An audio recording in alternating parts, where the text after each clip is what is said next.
do I think that Jordan Poole, and this is not a blame or fault. Is he at the center? Is he the epicenter of the divide on this team?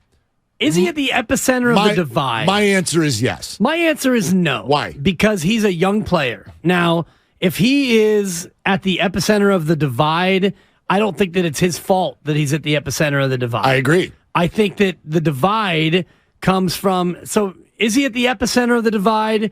Maybe. And I think I will allow that. Well, in terms of... And I'm having a hard time with it, Mark, because if he's at the epicenter, then by proxy... it feels like it's his fault. And I don't think that it's his fault. No, it's so not his I'm going to agree with you that he is at the epicenter. But it's not his fault. I'm going to say it's not his fault. Another three. Got it! 62!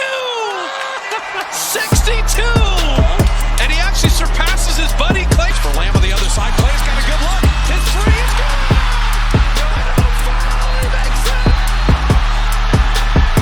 Long distance Curry.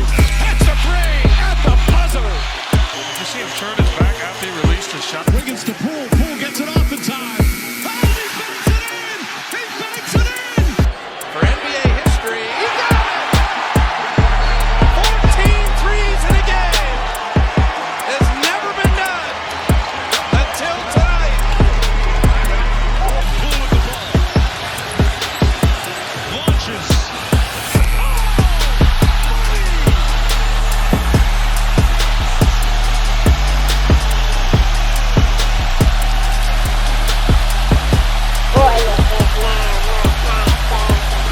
Cool. All right, yo.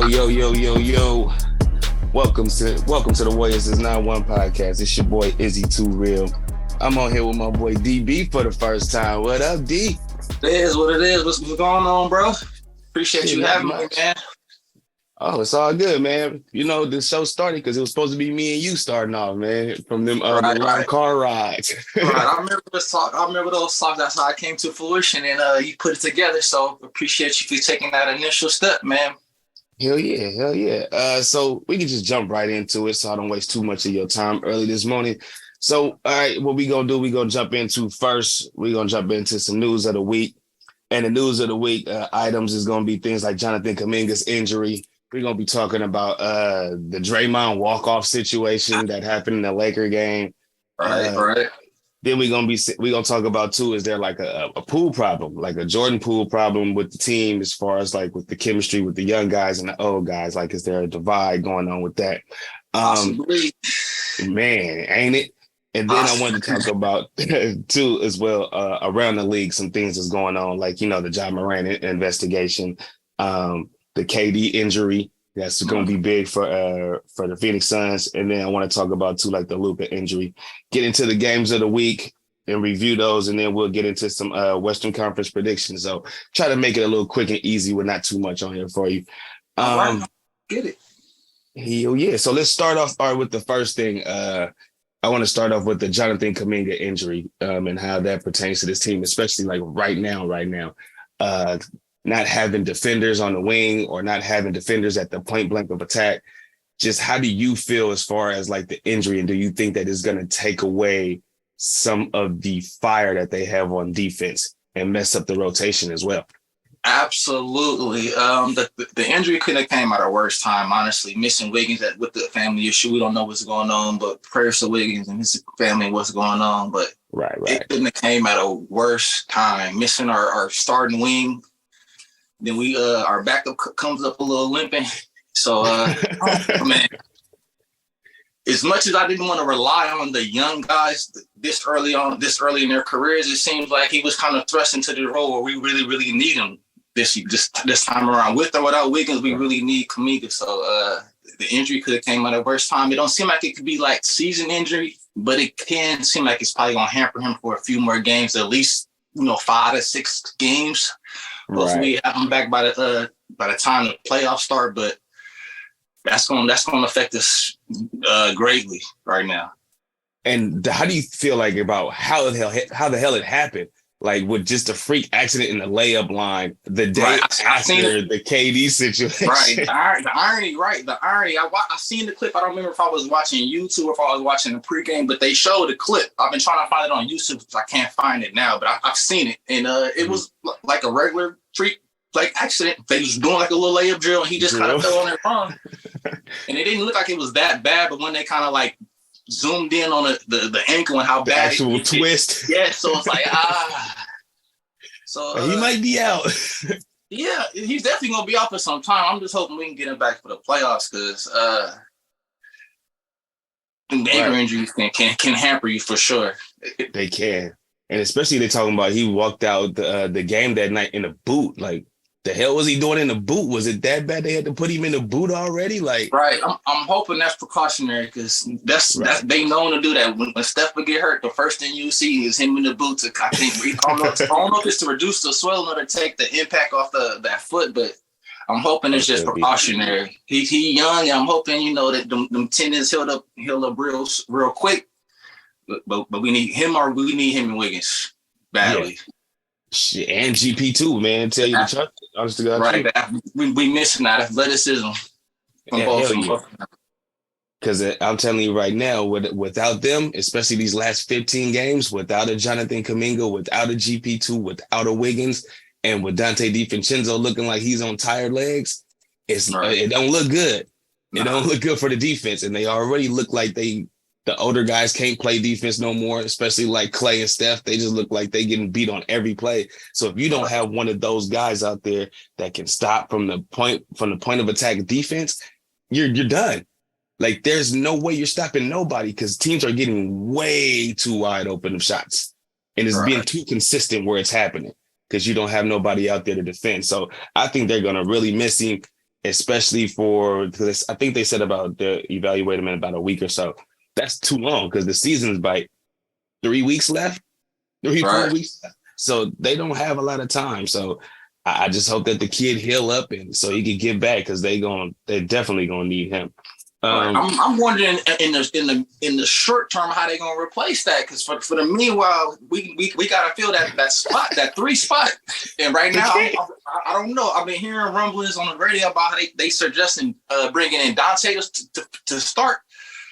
That's extremely small. That'd be Curry, Clay, and Dante. And then what? Draymond and Looney? Yep, we tried that. The Laker game and got our asses blasted in the first quarter. Right. Matter of fact, we tried that the Thunder game, got our asses blasted in the first quarter. So we tried it 2 games straight. And then they changed the lineup the last game. Who the hell we played last game? Oh, against the Grizzlies. That's when they put Jordan Poole back in. And then it still was a fuck up. They was down 20 in the first quarter.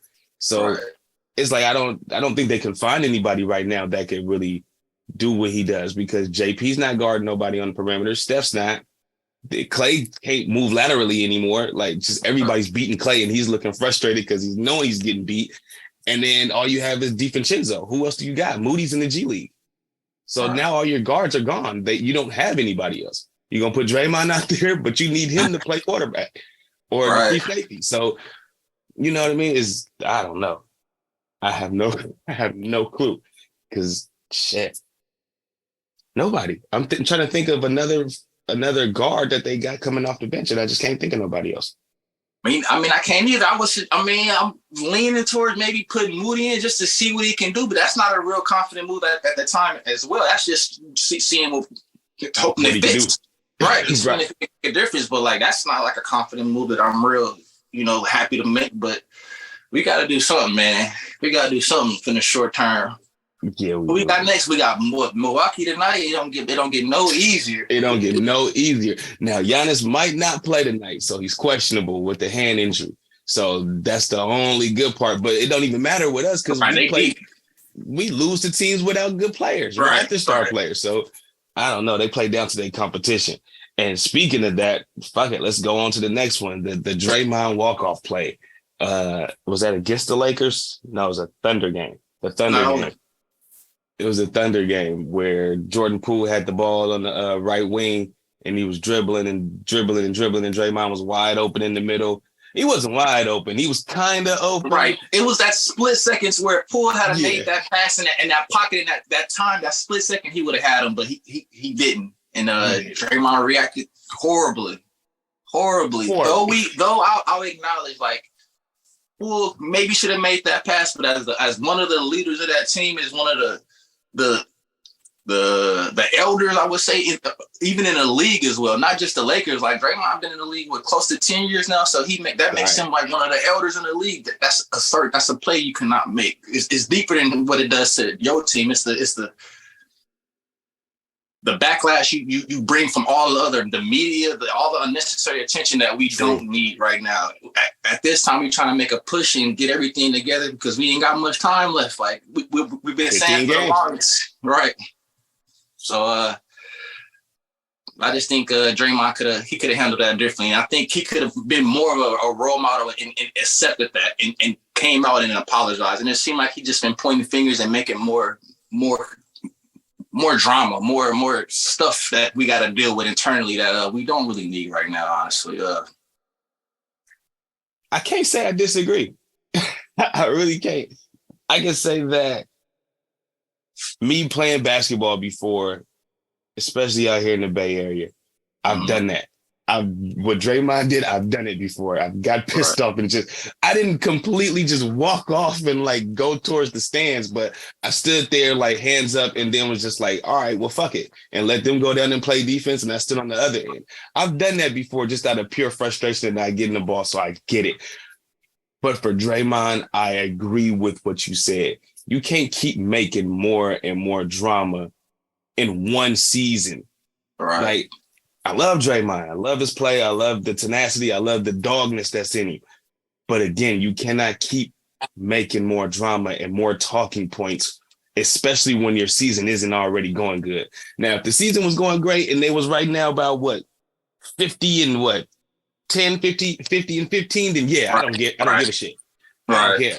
But when you're struggling, when you're struggling to hold on to the 6th seed and you're barely 500, you're one game over 500. At that point in time, there were 2 games over 500. And you're causing more talking points, it just becomes more of a distraction and it starts to look like maybe you're the problem instead of anybody else. Right. So that's the only thing where I'd be like, Draymond, I probably wouldn't have handled it that way in my 30s. But in my teens, I absolutely would have. But not in my 30s. I'm just tired because it seemed like, man, like we started the season with this. Like, I know you remember the Poole Draymond situation. That's how we started this season. And it almost seemed like it was kind of dying down, the animosity between them two. But all this literally did was bring it and regurgitate it right back up for the media to bring up and to dissect. And we'll never know if it lingered all year so far anyway, because it kind of looks like maybe it has. Right. Like there's still a divide between the young guys and the older guys. There's a divide whether they want to admit it or not. Exactly. You can sense it. It's kind of hard not to. We're humans. It definitely exists, man. Absolutely. And I can tell you one thing too. When James Wiseman got traded, you could absolutely tell that was something that Steph wanted. Whether anybody's going to ever say it or not, it was something that Steph wanted. He definitely had to sign off on that for sure. Oh, yeah. Just that doesn't get paid without Curry giving the okay. Yeah, so, I think he gave more than the okay. He was like, nah, we need to do it. And even though Wiseman's playing pretty good in Detroit right now, I just think that Steph was like, no, we need veterans. I need guys that's going to help.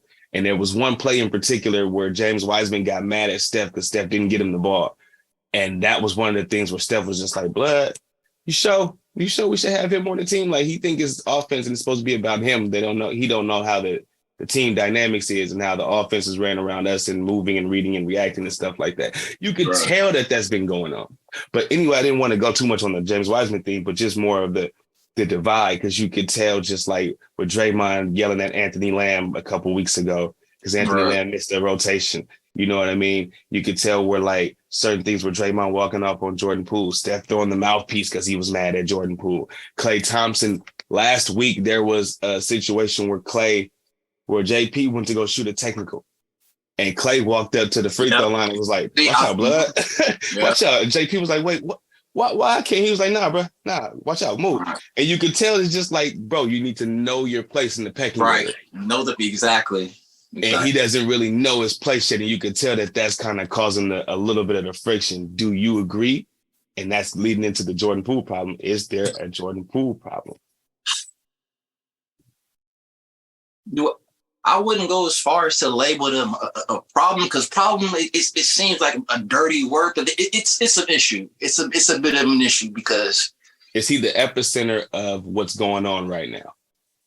Is he the center of what's going on? No, if I was to pinpoint where I feel like a lot of our issues, a lot of our downfall, I would pinpoint more of Draymond being a leader and being more of just the vocal leader to be being more of our leader. Like I pin more of that on Draymond than Poole, but we definitely have an issue where Poole, he has this moments where he wants to step up and be the man, but then again he gets lackadaisical, kind of like just floats off and gets in his moods. So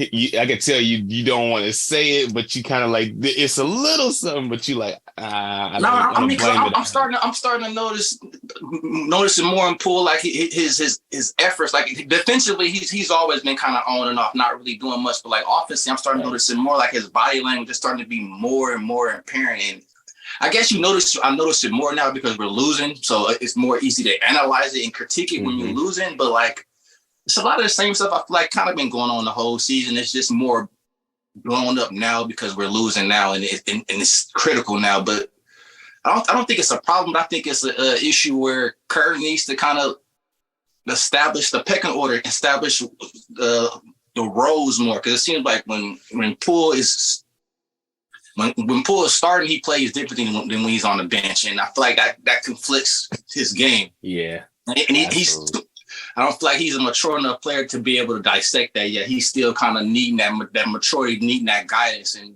maybe it's up to Steph to kind of grab him under the wing, or maybe it's with Iggy, but I feel like he needs more help. We can't put all that on him just yet. He's still young. He's still growing. He got his check. So I feel like once you get that check, that big contract, you kind of fall back to skyrocket. Now they almost skyrocket because you almost expected to do it now. Like last year, Poole, like it wasn't out of the blue, but like no one really fully knew him like we did. Like the Warrior fans knew him, but he kind of burst onto the scene last year to where he was not a star, but like he's a household name. So coming into this year with the whole Draymond situation, that kind of put a whole other spotlight on him because the national media, that's all they talked about was Draymond and Poole. Can they continue this with the ring? Even though they got his manhood too, at the end of the day, just being a man and just getting snuffed, and it's on camera and it's all over the world. So that's not being able to fully retaliate how I'm sure he wanted to. So I'm sure that eats at him as well. I agree. I think too, Steph needs to do more on a vocal level to me. Not to the media, not to us. Like he don't need to say anything to us. He don't need to say anything at the podium. I think he need to take more of a vocal role, because I feel like the team was doing very good twice without Steph. Right.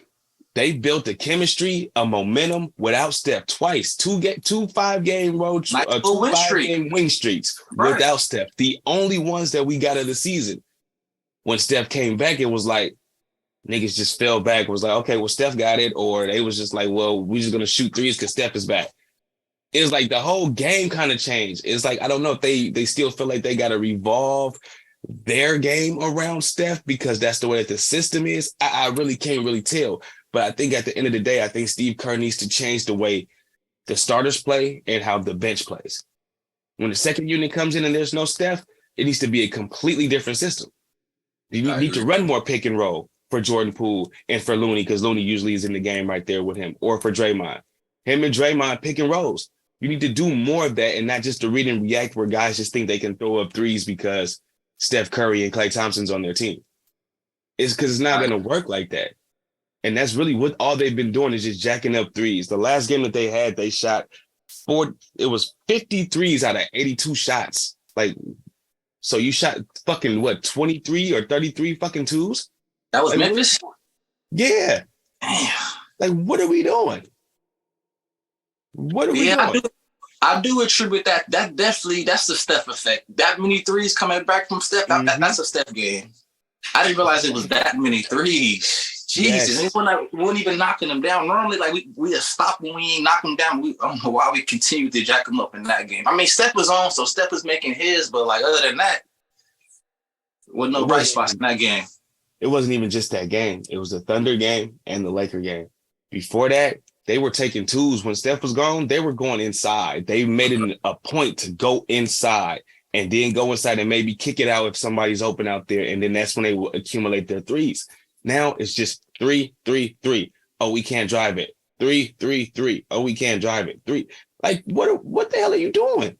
The jumpers aren't falling, especially on the road. You have no momentum. It's not going to go down like when you're at home, when you have that cheering crowd.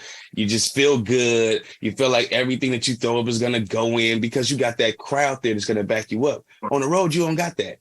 You got to create your own shit in your head for you to be able to win on the road. It's mental toughness. So what the fuck are you going to do when your shots aren't falling? Keep shooting them? Like, it doesn't make sense. But we can move on. Let's move on to the next thing. Let's talk about fuck it. We're still talking about Draymond and all that. The Draymond and the Brooks situation. with the talking points, the podcast, the Draymond saying what he said about Brooks. Brooks saying he hates Draymond, he hates Golden State. Draymond says you haven't done anything. So you talking about me first. Before you talk about me, I hope you're in a better situation. Before you talk about me, hope you get your facts straight. What do you think about that dynamic? And first question is, do you like Dillon Brooks? I'm gonna try to be unbiased as possible. I'm neutral. Dillon Brooks is one of those guys where if he's not on your team, of course you're not gonna like him. He's Draymond-esque in terms of like the character and the villain role that he embraces. So if he was on our team, trust me, Warrior fans, it would take probably a few months just because of the history, the direct history he has with us with the GP2 situation. But Warrior fans, I feel like, would embrace a character like that. It's just he would have to be on our team. I hate the guy. You hate the guy? I mean, it's hard to like him. The GP2 incident that made me that put a sour taste in my mouth. I'm not gonna lie, yeah, but it did. Just his wannabe tough guy and think he can fight and beat up everybody when we kind of know what your background is. Like we know. I'm not gonna get into like his sexual preference and all that type of shit because I can't really speak on that on the show. But like we know you're not a tough guy, so stop trying to act like you're the tough guy. Like you can knock everybody out. Smooching at people, talking about shit is cute with grown men. Like, what are we doing? I agree. He does kind of oversell that character, that part of it. I don't know if it's because the media loves it and it gets some more attention, so that in turn gets some more likes and clicks. But like you can definitely tell he's overindulging in that role a little bit. But right, he's just trying to make a name for himself. He's not one of the bigger names in the league. So I feel like this is him just trying to mark his place, establish himself. Could be. But as far as like with their back and forth, how you feel about that? You just feel like they're just antagonizing each other, same personalities, just clashing heads. Yeah, right. I mean, to be honest, I don't really have much of a problem for it. As long as they remain inside the game. Like they almost had an altercation 2 days ago when they Dillon Brooks had hit a layup and Draymond tried to block it and they kind of put heads face to face and they almost had got into it. I like how they left it at that. Like the refs kind of like I don't think they teched them up. I think they just let them spin. They just allowed them to go their certain ways. Like they take Dillon Brooks up. They take Dillon Brooks up and JaMychal Green. Okay. They text up JaMychal Green and Dillon Brooks. Not Draymond. Draymond didn't get it. He walked away. He was very smart because I said it the day before. I was like, he's gonna get that 16th technical in his Memphis game. Today, right? I was talking about that today. the day of as well. Yeah. I was like, he gonna get that shit. Dillon Brooks gonna bait him, and he gonna get mad, or he gonna do something, try to walk away, and the referees already don't like him, so they just gonna team up, and he's gone. And to my surprise, he went in there and he was level-headed, didn't trip, and they was getting their asses whooped, and he still didn't dodge. So I was proud of Draymond for that. Like in the past, I feel like that was an automatic reason for Draymond. We losing this game. Yep. I don't like what's going on. I don't like you. Then let me go on and escalate this situation and remove myself from this game. And he didn't. So I was proud of Draymond for that. If Steph was hurt, though, I guarantee you he would have got it and he would have been gone. Probably. If the game was completely out of reach, that's something Draymond will do. And I kind of hate that. He likes to say that he has it under control, but you don't. You can tell Draymond he doesn't. He doesn't. Pisces. He don't. He don't got it under control. The emotions is coming out, bro. If he can control it, then he can. But when it's too high, ain't nothing he can do. Ain't nothing you can do. It's coming out. All right, so let's move on to the few couple things here around the NBA, because we know this Western Conference is picking up like crazy right now. Everybody's bunched up as far as with the standings. There's like 2 games that separates the 4th seed from the 10th seeds. Literally 2 games. Like the Lakers are, especially after the win last night, they're right there. They're like almost the 8th seed. The Warriors. The Lakers are a game behind from the Warriors. Yes. Yes. Wow. Yeah. Last time I knew I that checked, was going to happen. it was 3 games. Wow. I knew that was going to happen. Just the Lakers bench is crazy right now. The Lakers, they got Austin Reeves coming off the bench. I don't know where this white boy came from, but last year he was balling. He's coming off the bench with like 15 a game. Rui Hachimura, who damn near was a starter in Washington's coming. Man, I don't know how they got blessed with him for who. I don't even remember who they traded for him for. Was it Pat Bear? A second round pick? Probably was a second round pick. The Lakers roster, what they started the season with to what they have now, man, completely different. Yeah, the D-Lo, who's playing good because he feel like he's back on a winning team again, and he scored 28 last night. Could have got more than that, but he came out. Who else they got? AD was playing out of his mind. He's kind of fell back and let the young guys kind of do it now, but he was playing out of his mind at the beginning. Damn near MVP candidate, like averaging 32 a game, 10 rebounds. He was balling even before LeBron went out. And now without LeBron, it just looked like this team knows what the hell that they're doing. And they're on their way. So with that being said, the Lakers coming up.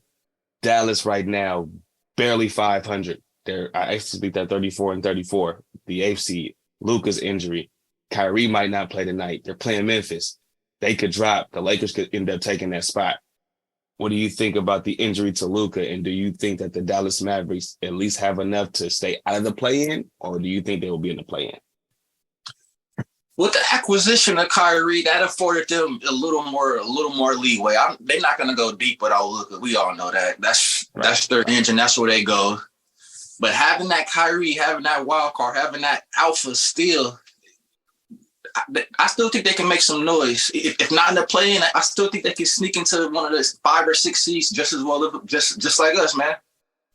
Even with Luka being out for like 2 weeks? Even with Luka being out. It might be a blessing in disguise, just like it was for the Lakers. Like the Lakers, they needed this to be able to play with LeBron and them stars and be able to just establish the others so the others know their role. So this may be a blessing in disguise, honestly. I just don't think that the Mavericks have enough defense. Like they don't have one defensive player, not one. They got rid of all of them to get Kyrie. Right. You got rid of Dorian Finney-Smith. He's gone. You got rid of Spencer Dinwiddie. He's gone. So now who do you have? Dwight Powell's not playing no defense. Like that's not happening. Josh Green's a rookie. He's not really playing no defense. Kyrie Luka's not playing no defense. Tim Hardaway Jr. is not playing no defense. Reggie Bullock isn't playing no defense. Who the hell do you got to play defense? They're going to have to outscore. They're going to have to win them 140s to 130 games. They're going to have to put up 40 plus almost every quarter, 35 plus every quarter. They can do it. Yeah, they're going to have to. But not if they don't have Kyrie either. If they don't have Kyrie and Luka, then it's a problem. Because Kyrie got a little injury too. I think it's either his quad or his hand or something like that. I was reading early this morning. So they won't have him tonight. But if they don't have neither one, they're in danger of falling down to that play-in. I didn't know about Kyrie injury. Right. Without Kyrie, it's nothing they can do without Kyrie. They need that handle. They need that dominant ball handler. Whether it's Kyrie or whether it's Luka, they don't have that many pieces to distribute. They need that dominant. Right. I agree. And I don't every time I watch a Kyrie game, and I mean like when I just sit there and watch whether he was with Brooklyn or the Mavericks, this dude do not miss. I don't never see him miss shots. Right. He missed like maybe 3 or 4 shots in the games that I watch. And I'd be like, is he this good every game? Like where he only just misses 3 or 4 shots, then you check his stats and you'd be like, oh, okay. Maybe it's just the games that I watch. Maybe I'd be giving this nigga a lucky juju or something. Like, because Kyrie's one of those guys where you forget how good he is, man. I legit forgot you until he plays consistently. You forget how talented that kid is, man. He's one of the players where, like, just like Steph, like I almost feel like you said, almost every time he shoots the ball, it feels like it's gonna go in. And even his misses are good misses. He gets to his spot every time. You rarely see his shot getting blocked. You rarely see him alter a shot. Even if he can do that. That's his package. Right, and it still be close to going in, twirl in, and then maybe pop out. You be like, God, this nigga is that good. To be honest, is Kyrie one of them players where I don't want to see in the playoffs, bro? With Luka, without Luka, I don't want to see Kyrie in the playoffs. Not the last 2 minutes either of a ball game. Right. Yeah, I've seen that story before. 2016. I was confident last year in the Mavs when it was just Luka. Even though they took us to 6, I was never really worried about that. But adding Kyrie to that mix, even though they don't have the Dinwiddie, a few more pieces missing, is still dangerous, man. Still dangerous because they're gonna get they shots, they free throws each in the playoffs. They're gonna be shooting 10 plus like each, 15. Like against the Warriors. What? Oh yeah, 20 each. Right. So that's what I'm worried about. That's what I worry about. Yeah, I'm worried about that. Well, ain't nothing gonna be easy in this West because then if that's the case, you got to go up to Phoenix because right now we'll be going against Memphis. But with Phoenix out there, the way that they're looking, even though KD went down with his freakish injury, when he was there in them 3 games, I was like, bruh, I don't know. These guys look dangerous. It looked natural. It didn't seem pressed. Like I know KD can get any shot he wants, so on any team it's gonna look that good. But I just didn't expect it to look that natural. You know, I expected it to seem forced. Like book stats wouldn't look like how it should, but it all meshed well. Book got his look. CP was distributing, so it just fit well. It didn't seem like it was too many star players on one team, too much star power. Nah, it seemed like they were all willing to sacrifice to get to the ultimate goal, which is what we did when we had KD. So it kind of reminds me of that.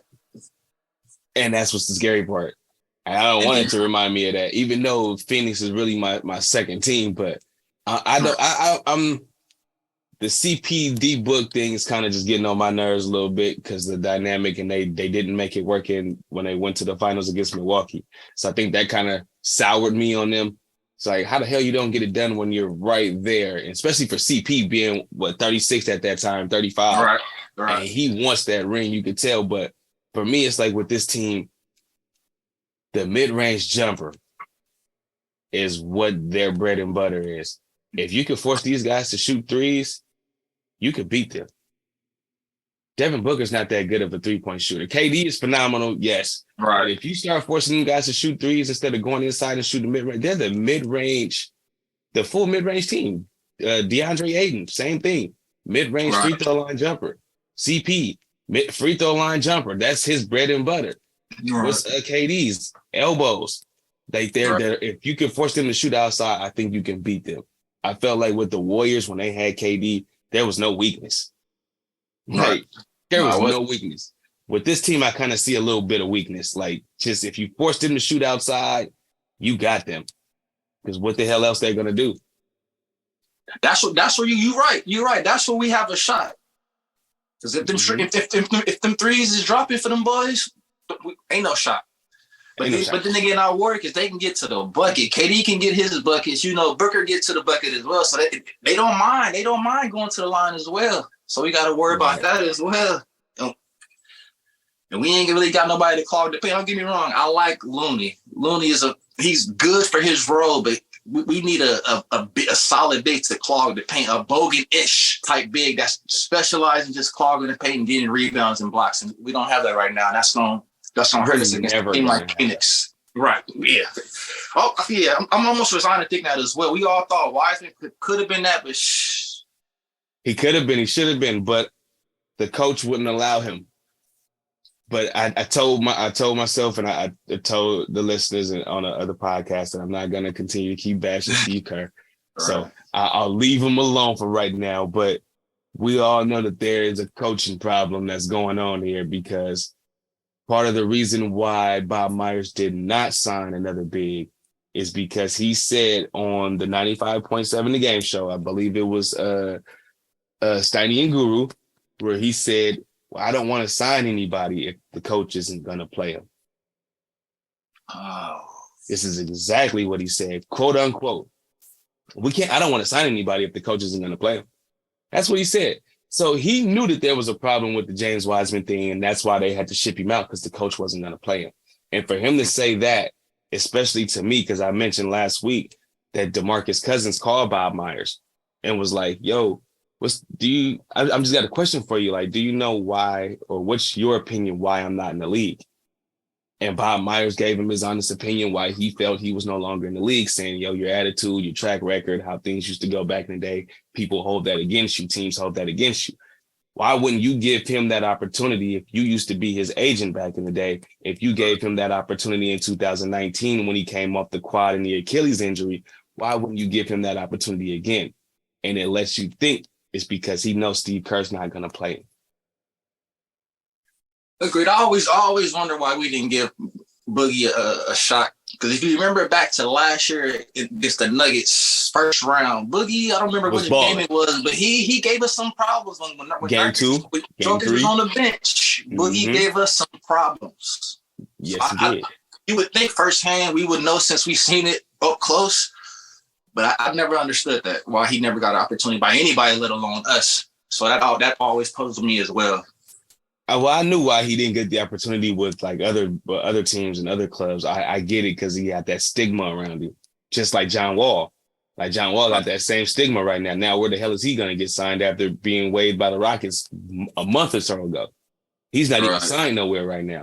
So you kind of see that. Even the same thing with Dwight. Dwight got that same stigma of him being childish and not having a winning attitude because of the Kobe shit. Right. So you get these stigmas and you understand it, but then you start to think why, if you have somebody who's on the inside of another team, why wouldn't that have Poole? Why wouldn't they give that person an opportunity? And it's something deeper than what's being said. And I'm just speculating that that's why DeMarcus didn't get signed, because Bob Myers knew Steve Kerr wasn't going to play him. And that's which I don't understand. And it seemed like Boogie, DeMarcus, he's resigned to coming off the bench. He realizes that his days of starting is over with. So I just thought that would have been something we should have looked into just a little bit more. But because you need that big to help Loon and to help Drew. And I believe we still don't we still have a roster space open to sign somebody? So I think so. But the only thing is, I think there's a deadline before. Because if you sign that last player, I don't think they'll be able to play in the playoffs if you sign them after a certain day. And I thought it was March 1st, but I could be wrong, because now they're still talking about maybe signing Anthony Lamb to that 15th spot. Right, I've been hearing that. How do you go ahead? No, go ahead. Was that your question? Quick question. You leaning towards keeping Jerome or leaning towards Lamb? If you have to pick now, knowing our needs, I would pick Anthony Lamb, because the Ty Jerome thing has run its course with me. I'm sorry.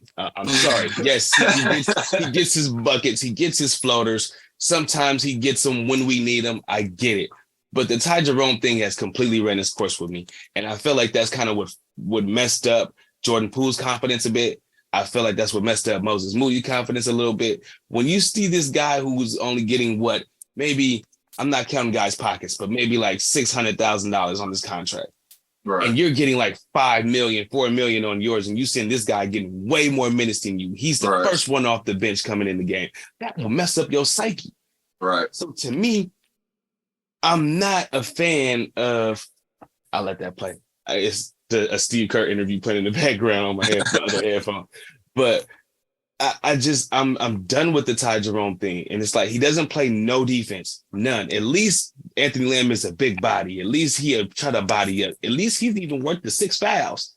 Ty Jerome's not even going to give you the fouls. He's just going to get blown by. He's going to look at the next guy like it's their fault why he got blown by.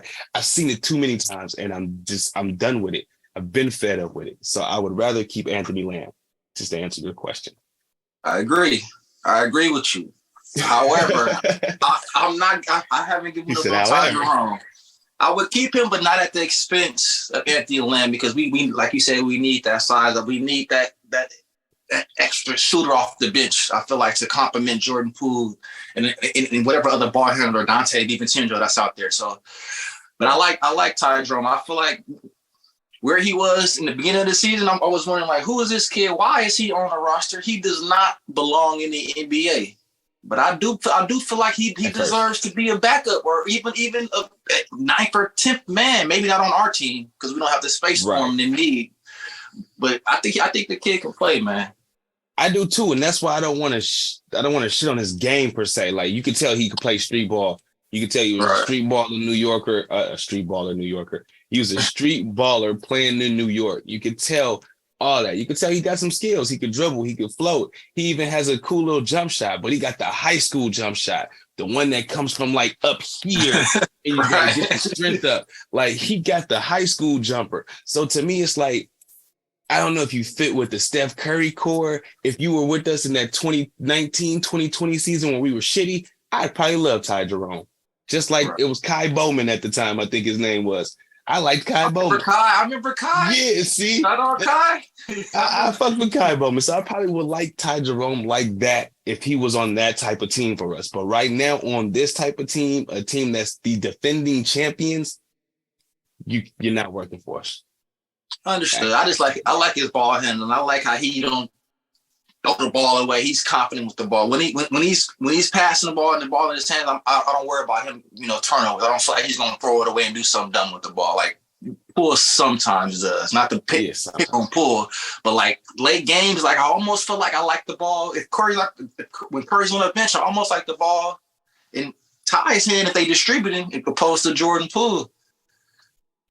Yeah. Sometimes. Late game, because late game last 2 minutes, it's like Jordan Poole. I don't know if he's like a deer in headlights, but it's like, I don't know, like the pressure kind of it intensifies, and he's more likely to make a bonehead play or throw the ball out. Curry does it as well, so let's not make it seem like it's just Poole. Curry still to this day does it. So yeah, I was about to say it's not just Curry, or not just all of them. Right.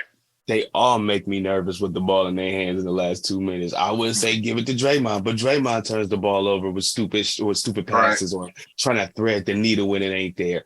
Clay would throw the fucking ball behind him and then be like, oh, and then, you know what I mean? And turn the ball over. Steph would just throw the ball behind his back thinking somebody's there and ain't nobody fucking there, and then be like, oh, my bad. They all turn the ball over at crucial times in the game when you need it. JP, he'll just try to do too much with the dribbling and it goes off his leg, or he'll step out of bounds. It just looks worse than the other ones because he's trying to do way too much. But that's what he does. And I think that's a part of that problem, because he does too much dribbling when the system is get the ball, read, all right, either shoot, dribble, or pass. That's really what it is when you first get the ball. And he doesn't. He just dribble. Right. Nobody's there. Okay, dribble. All right, nobody's open. Fuck it. Dribble. Then he goes to the bucket. You know what I mean? Like, sometimes you just got to slow down, pass, and survey. Survey and pass. And he doesn't do that. Really, none of them really do no more. That's what the problem's been the last, 3 games. They haven't been surveying. Let's see. So, one of the last things, because I want to talk about one major thing. Have you watched anything on TV as far as like with the Kendrick Perkins and JJ Redick situation?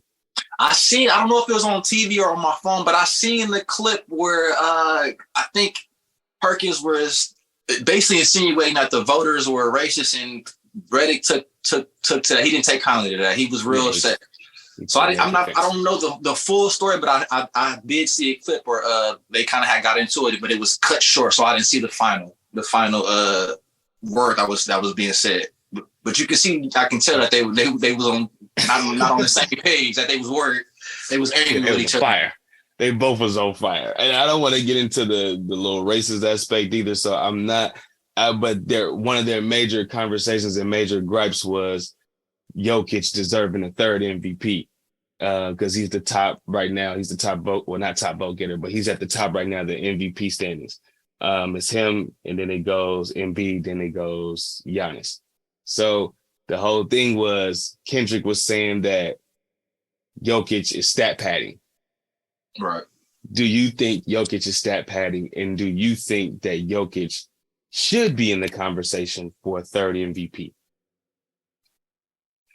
He definitely should be in the conversation. Whether you stat pad or not, you still got to stop that man from getting them stats. So I don't think he should win it because. Yeah, and we had a little bit of technical difficulties, but we got it back. We here back on WarriorSince 91 podcast here. Your boy Izze Te Real DB. All right, so we was talking about the Jokic deserving an MVP. Yeah, so you said he's definitely deserving of it, but I feel like the league, right? The league has this pattern where they give certain players like 2 or 3 max, and then they kind of like share with the other guys. Like LeBron could have had more than what he had. Jordan could have had more than what he had. Same with Steph. So I feel like in order just to keep it more exciting, he's already won. Jokic won twice, 2. right? Yeah, 2 in a row. The last 2. I think it would almost have to be like a runaway. He would have to like finish with some incredible streak in order for him to secure that third one. I feel like it's kind of fair to just give it to someone else since he's won it twice, only because that's how it's been done in the past. But if you were going off just pure performance, yeah, he's probably had the best sustained season throughout the whole season. Like, and his team has been first in the West throughout the whole year. So I don't mind him getting it. I just think that just based on the past of how they've done things, they shared it more than what they've shared it. I agree. But I do think with his numbers, because I watch Jokic play and I'd be like, bro, he got the softest touch ever around the rim. It's like he don't miss. He around the rim when he just and just lightly put it in like a feather, it's going in every time. His jumper from 3, pretty damn good. He's being the main offensive cog for Denver. Like, so he's pretty much their point guard. He's their center, their forward. He's everything for them. So to me, and then they're number 1. He's averaging pretty much damn near triple-double as a center. Do you have a number? Do you have his number off the top of your head? I'm just curious. No, but those are this year compared to last year.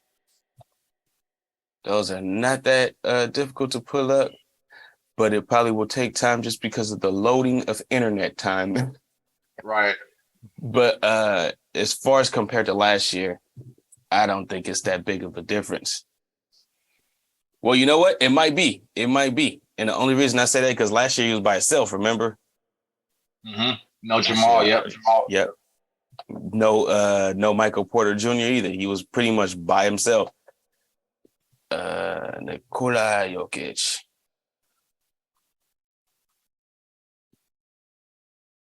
But like I was saying, though, I feel like, as I'm waiting for this crap to load, I feel like Jokic should be the top right now because right now, who's a better team in the league right now than Denver?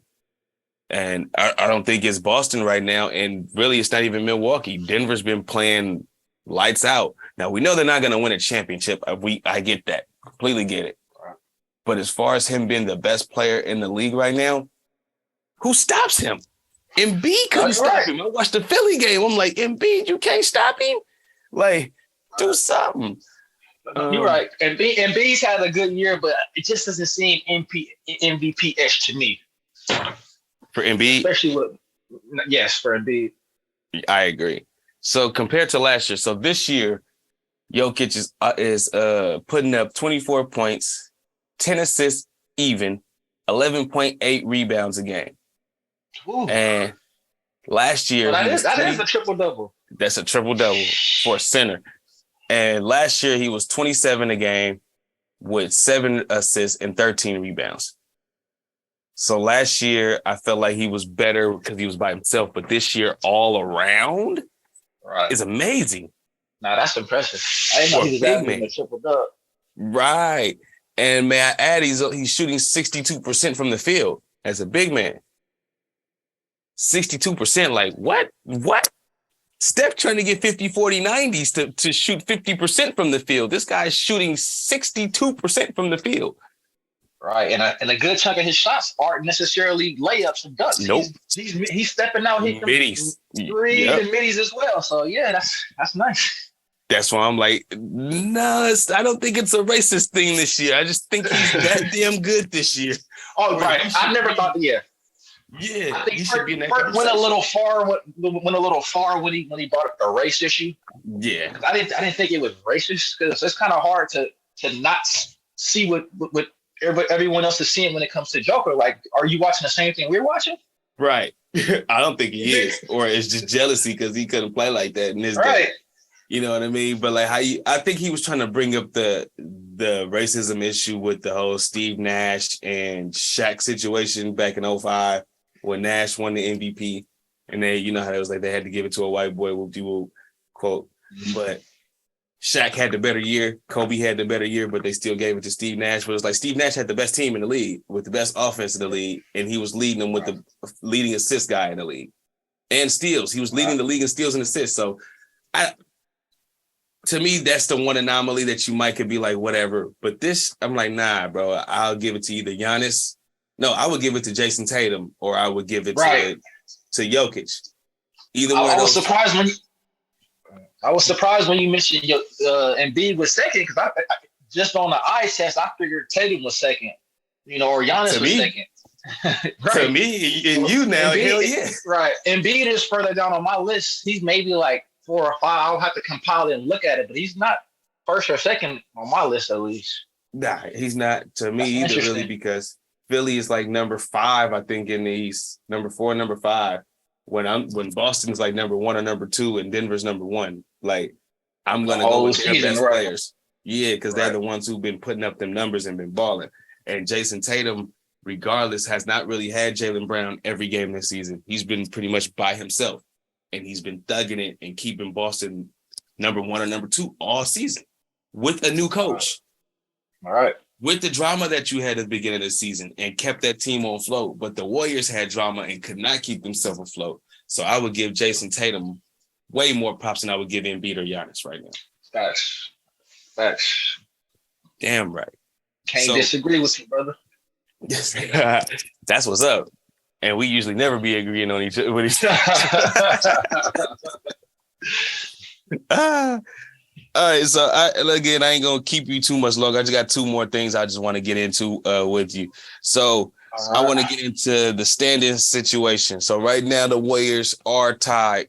Let me make sure of this right quick, because shit could change at a drop of a hat. The last time I checked, we was 6 seed, but we might have dropped to 7. I need to be on the bleach right quick. Hold on, give me 2 seconds.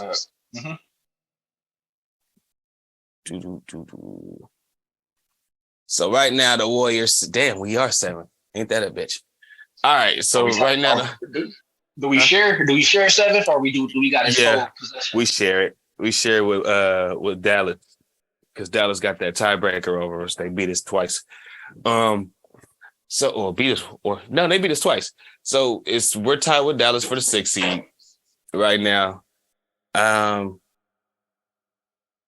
The team that's before them is the Phoenix Suns. So my question to you is, with the way that the West is going right now, do you think that the Golden State Warriors can finish above the 6th seed, 6 or higher? Do you think they can get 6, or because they're not touching 3 or nothing like that? 6-4.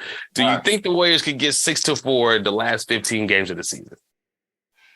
To be honest, I think that we can, but it might would take more out of us than we have. I would like to get into the playoffs healthy. I would like to have a little win streak going on if we can, but I just want to get into the playoffs healthy. I would like to avoid the play-in game. So that would mean finishing at least 6th to avoid the play-in? Yep. I think we got it in. Couple games out? You said we 7th now, so we can't be no more than 2 games out? A game. It's a game. So, like, if the Clippers lose tonight and we beat Milwaukee, we'll have that 6th seed. But how many games left for the season, you think? 15. 15. It's for surely a 15. Will we? I don't think so, to be honest. We can, but my mind is telling me that we're probably going to finish right where we are right now, 7th, to be honest. I think we're going to get down to that last game and need that win or need some help from another team to secure that 6th seed, and we're going to fall just short and have to battle out and play in. But this year, I think – Go ahead. This year, I think that we'll have better success than what we did 2 years ago against Memphis and LA in that first play-in year where we lost both play-in games. We'll have more success this year, I feel like. But it's still scary. Yeah, it is, absolutely. Anytime you gotta play, right. So I don't want to get into the playoff, but I feel like the way the season's been headed is that's just right where we fit. We never really been dominant, but we always kind of been hanging around. We've always had the players. We've always had the prestige. We're still the Warriors. People still fear us to a certain extent. They may not play like it. They may play confident, but I feel like teams, nobody really wants to play us in a 7-game series. So we still have that going for us. No one wants to play us 4 times. Mm-hmm. But teams aren't scared of us. The confidence. Not no more. They want to play us. Yeah, that's what I'm worried about. I have some notes, but it's in my phone, so I can't even check. So I'll say that for the next one. But just certain players where you can pull them up and print them. No, I'm just it's number 7 for the Grizzlies. I remember something. He's a foreigner. Something S. Santana. Yes. Aldama. This man averages 7.5 points for his career. But against us, he averages like 15.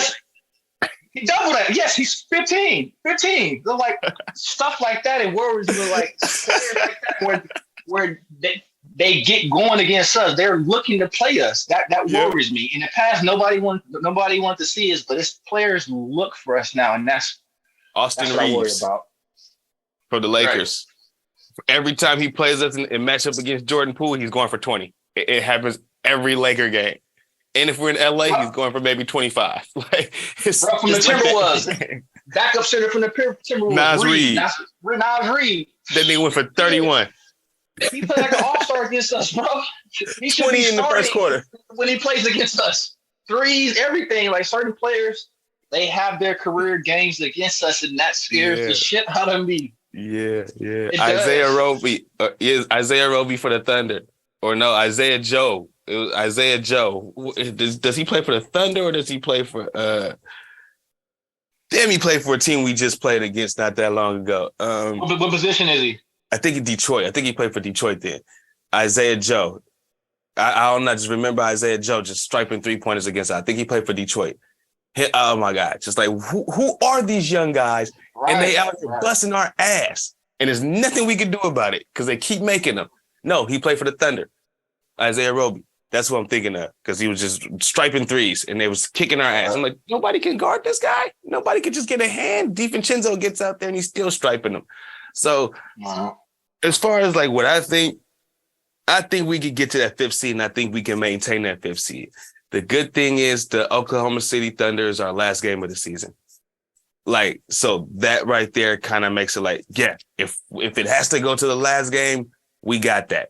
No matter even if we just play the bench guys and we don't play Steph and Clay and them, I think the bench guys can win that game. You know what I mean? Question. Mm-hmm. Are you assuming that Wiggins and Kuminga come back or are you not including them into this? I'm assuming that they come back with at least 6-7 games left. So as of right now, at the immediate future, no. This is without them. And I say this because for some reason, even though we just had this 3-game losing streak, I feel like they're going to piss everybody off by winning these next 2 home games. I can see that. I can see us getting hot and then, Yeah, I just see us winning the 2 games that people don't think that we're going to win. Like the game against Milwaukee and the game against Phoenix, and they're both home games. It's like, watch, they're going to win those games. And then they're going to go on the road and lose to Atlanta. Like That's us. Show up for the big games, and then for the lesser opponents, play down to them. To them. And that's what I feel like they're going to do. Because the road trip that's coming up, I think the first 2 games is like the Clippers the Hawks, and then the Grizzlies. And it's like, watch we fucking lose to the Clippers and the Hawks and then beat the Grizzlies. We're going to beat Milwaukee. We're going to beat Phoenix. Then we're going to lose 2 in a row to the Clippers and Hawks. And then we're going to beat Memphis just because they talk too much. I'm like, watch, this is how it's going to go. And it's going to piss everybody off. Like, well, why did you just lose those 3 on the road, but you just came back and beat Milwaukee and Phoenix?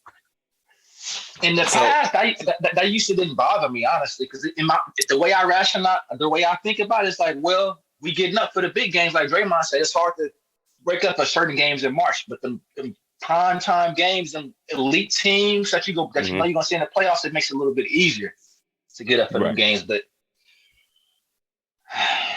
he took that deep breath. Okay, one sec. No, you could answer the question. I just lost my train of thought. My son just called me. Oh. But for me, I just think that we're gonna end it with the 5th seed. And it makes it scary. I want the 4th seed. And really, to tell you the truth, I'll take the 6th seed. I'll take the 6th seed if the 3rd seed is Sacramento, because that's what I think that they're trying to get.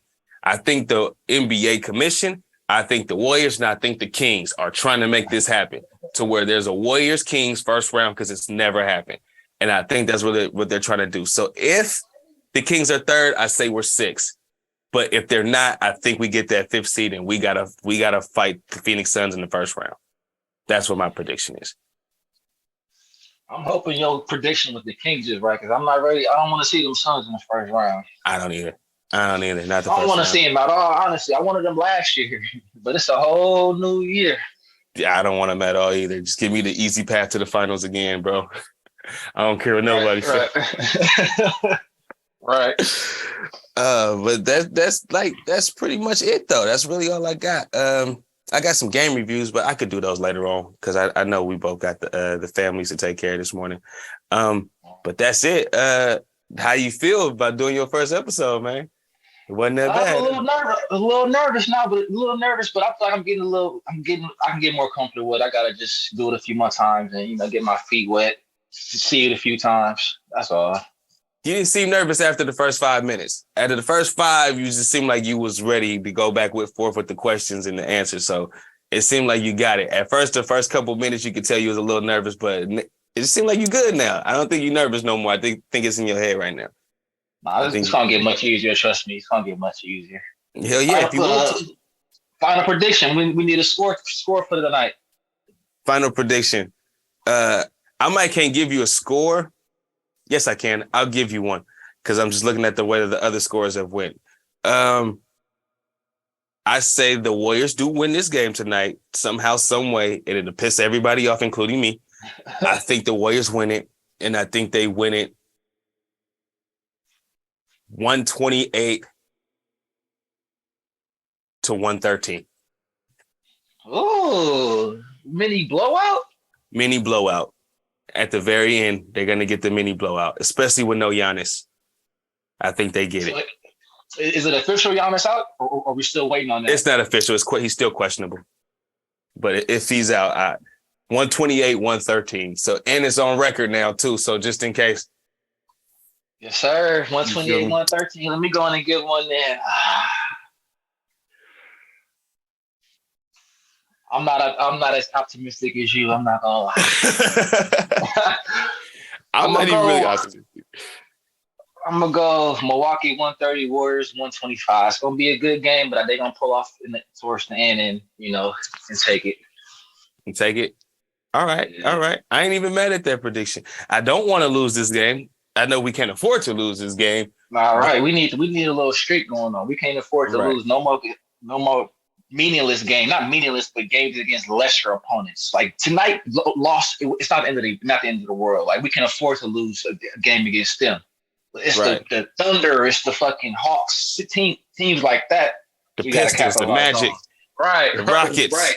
Pistons swept us, bro. I just seen something. But Pistons swept us this year. That's crazy. Pistons swept us. The Magic swept us. The Hornets almost swept us. Like, yes, we lost to all these lower level teams with sweeps. Like, done.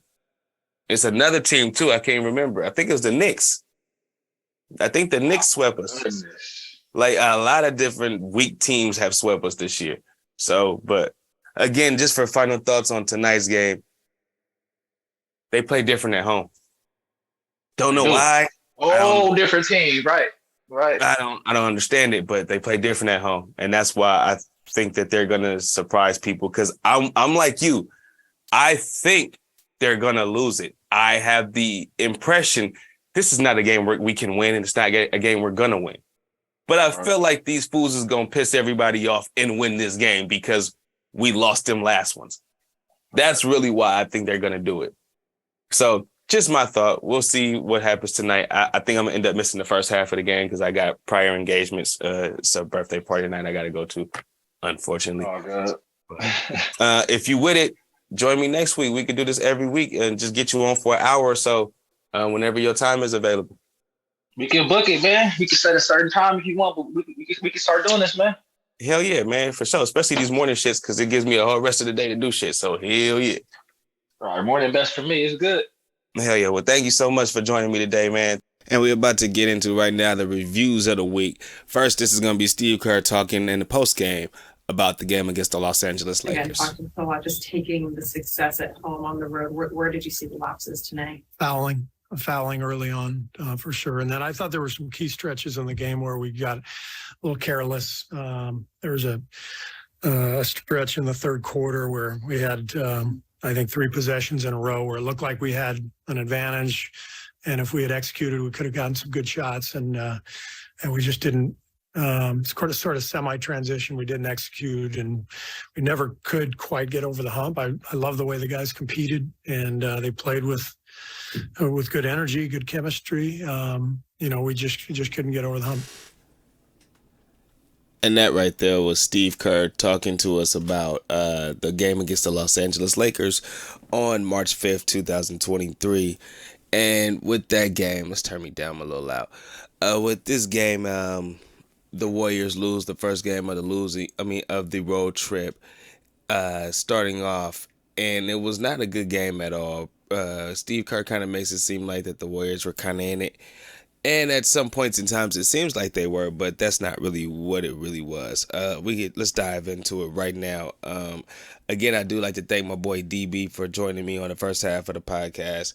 I'm going to do the reviews right here, solo bolo, right now, but let's get into it. So, Warriors against the Lakers, first quarter, the starting lineup, Steph Curry, Klay Thompson, Dante DiVincenzo starting, Draymond Green and Kevon Looney starting here.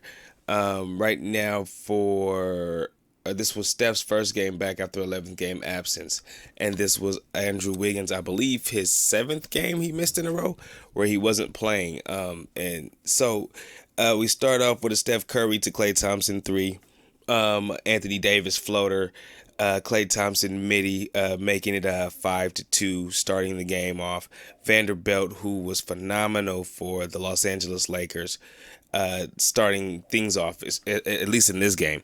He was phenomenal. Came out with with very much intensity. He was guarding up. He was getting to the bucket.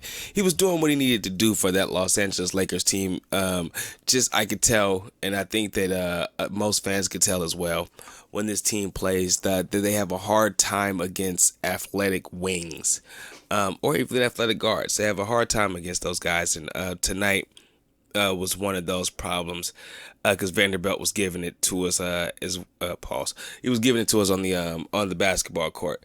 But at least at this point in time, 5-4 after the Vanderbilt layup on Draymond Green. Klay Thompson with a nice driving foul on Anthony Davis. Steph Curry, who missed his first 2 threes to start off the game. 7-2 was the game after the Lakers went on an 8-0 run to start it off at the 8:27 mark. Vanderbilt again with a steal, then a bucket, so now it becomes a 10-0 run, 7-14 starting the game. Klay Thompson with a turnover. It was the Warriors' first of the game. Draymond ended up getting hurt. I forgot what it was. I think it was his wrist at the time. He got hurt. end up subbing out.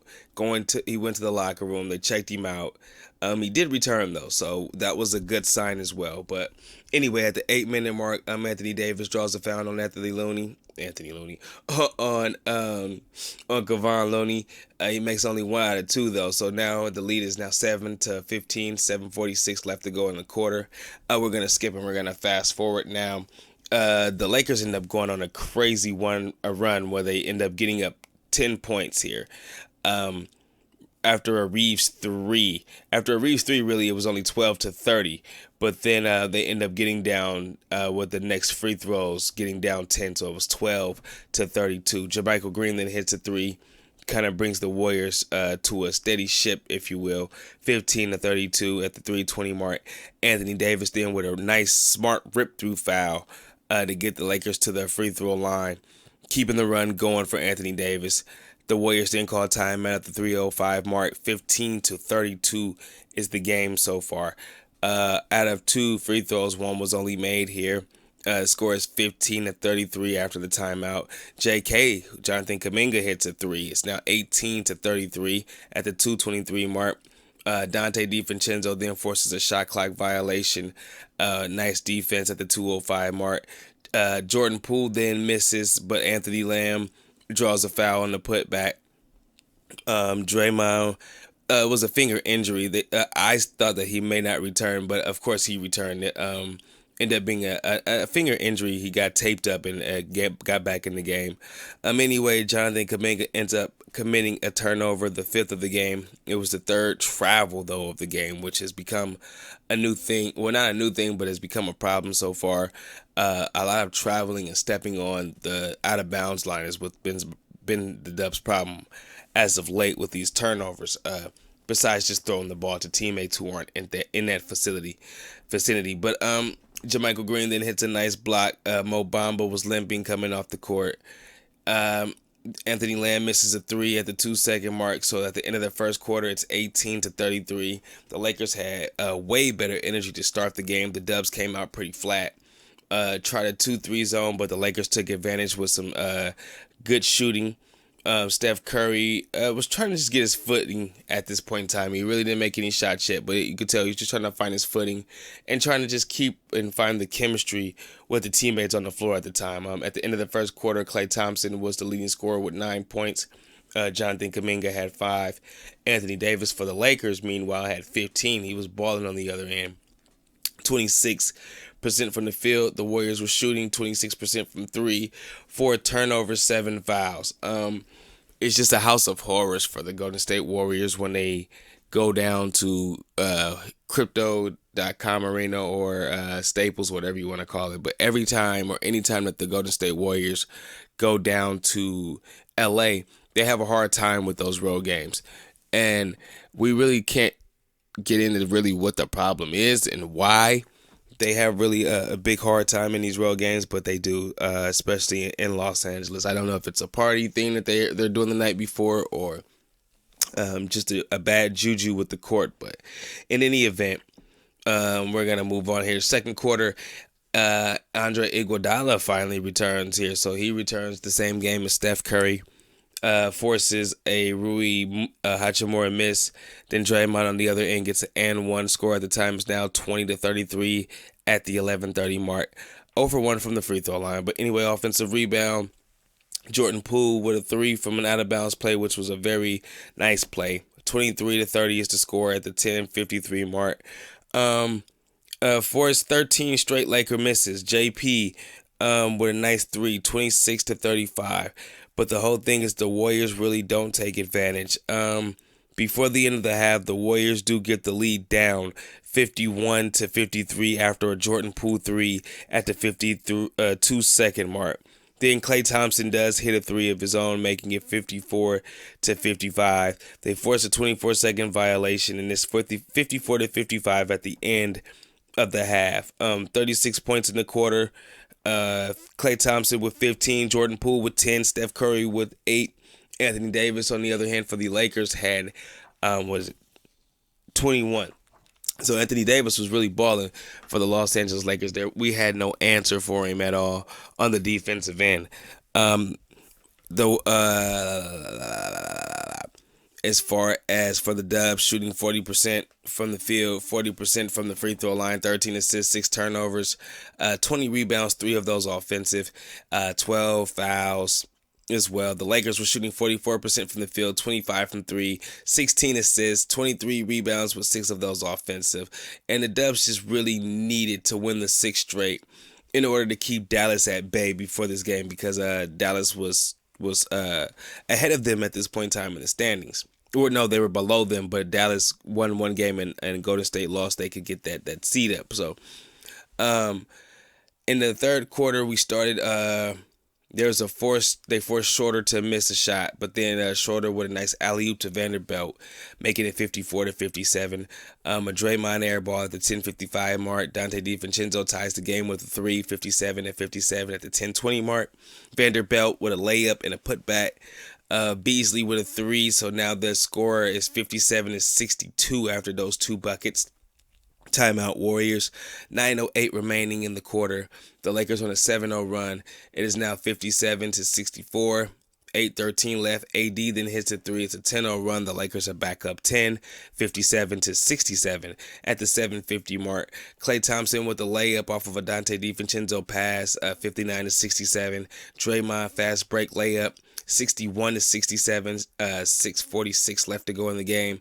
Then a Jordan Poole to Draymond. They both kind of contributed to this turnover. It was the 9th of the game. 6:23 mark, and then to come back after they get the ball back, and Jordan Poole turns the ball over for the Warriors, 10th of the game.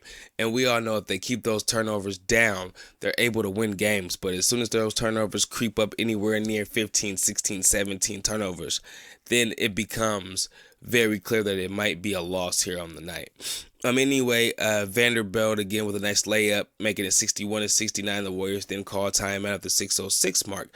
Loon with a nice jumper, keeping the Warriors in the game. Dante DiVincenzo to Loon layup, 65-69. And then Loon with his 3rd straight bucket, this time on AD, making it 67-69, fighting and keeping them back. Getting them back in the game, at the 3:29 mark, only down 2. And then Klay Thompson with a nice fade, making it 69-70, 2:57 left to go in the game. And then Loon with the recovery block on Brown. Lamb with the 3, 72-75, 59 seconds to go. And then Austin Reeves 3 to end the quarter, makes it 72-78 at the end of the third. Klay Thompson with 19. Good game so far, back and forth. But the Dubs need to put together a good stretch of good offense and good defense to be able to pull away with this game. And spoiler alert, they did not do that, especially in the fourth quarter. In the fourth quarter, it was a game where it seemed like maybe the Warriors would come back and win this. They kept it pretty close, all the way up until the where we at? So the tie score is off of an Anthony Lamb 3, making it 91-91 at the 5:28 mark. And then from there, it just seems like after the Warriors kind of give up a 5-0 run, that was really the game right there. The Warriors did try to battle back, but pretty much the Lakers were up 8. Steph Curry then with a nice 3, making it 98-103. 2:14 left, and they get a stop. Klay Thompson come back on the other end. He hits a 3 from Dante DiVincenzo, makes it 101-103. So it's like, oh hey, we might have a chance here. And then after the 1:45 timeout by the Lakers, Anthony Davis sinks 2 free throws, a floater, put the Lakers back up 6, make it 101-107 with 50 seconds left to go. And then that's it. That kind of ends it right there, and settles the battle right now of California, as far as the 2 bottom dwellers, if you will, of the Western Conference between the Golden State Warriors and the Los Angeles Lakers, because the Clippers are doing okay. I mean, not phenomenal, but they're doing okay. And the Sacramento Kings are doing great in their own right. Ending this game, Steph Curry, 27 points, 6 assists, shooting 5 from 13 from 3, 8 of 20 from the field. Klay Thompson had 22 points. He had 3 assists, 5 rebounds. He shot 8 of 18 from the field, 4 of 10 from 3-point range, 15 points from Draymond Green with 3 assists, 8 rebounds. And then the other double-digit scorers were Dante DiVincenzo with 11 and Jordan Poole with 10. Jordan Poole coming off the bench still has not looked pretty good for this team as of right now. I don't know, maybe he might need to be back in the starting lineup, but as of right now, Steve Kerr has Dante DiVincenzo in there thinking that the defense, that Dante's defense can help this team more than Jordan's offense. Right now, I can't give you either or, but I can say that these games here are becoming very close, and the Warriors need to figure out certain defensive schemes to be able to pull out these games, because if not, they're going to be in trouble. And to lose this game at the Crypto.com Arena or Staples, whatever you want to call it, it was a big loss. The Lakers did not have LeBron James. The Lakers did not have D'Angelo Russell. And yet still the Warriors bench were outscored by the Lakers bench. The rebounds was a big problem. And then the defense just in general, trying to stop people in the paint, was a big problem for the Golden State Warriors. And it's going to continue to be even into the playoffs, because they don't have a big enough body to be able to help Draymond and Kevon Looney. And that's pretty obvious as a fan, or even just a spectator. You just see this going on here. You can tell Looney at 6'9", Draymond at 6'5", 6'6". How much help do you think they can give each other, especially when you're really starting to sub out one guy for the other? So the first game of the road trip is a loss. The Warriors are not a good road team this year. Phenomenal home team, terrible road team. Bottom of the barrel, bottom 3, I believe. And this, one of the road losses right here proves it. And we're going to go right now here before we even dip into the next one. Let's go to another Steve Kerr interview. This is this is after the Oklahoma City Thunder game where the Warriors dropped second in a row. Gave up 137 points. The defense, but we'll be right back here. Never, Let's listen to Steve Kerr. Were able to gain any traction defensively. They were coming downhill at us all night and couldn't stop them. Third quarter really hurt us. I think they shot 12 free throws, and that changed the game considerably. You give up 137 and 17 threes and 53% shooting, you're not going to win. Kind of had this trend as of late where you give up double-digit leads early and then are kind of having to catch up throughout the game. Why do you think that is? I wish I knew. If I knew, I would obviously tell the team, what was happening. But the slow starts have been really consistent. We changed the starting lineup tonight. It didn't make any difference. We still fell way behind right away, and it's tough swimming upstream the rest of the game. So I thought our guys did a great job of getting back in the game. We made it a 4-point game at half. I think we went up 4 mid-third, but all the fouling led to all those free throws, and it's tough to play when you're taking the ball out of the net.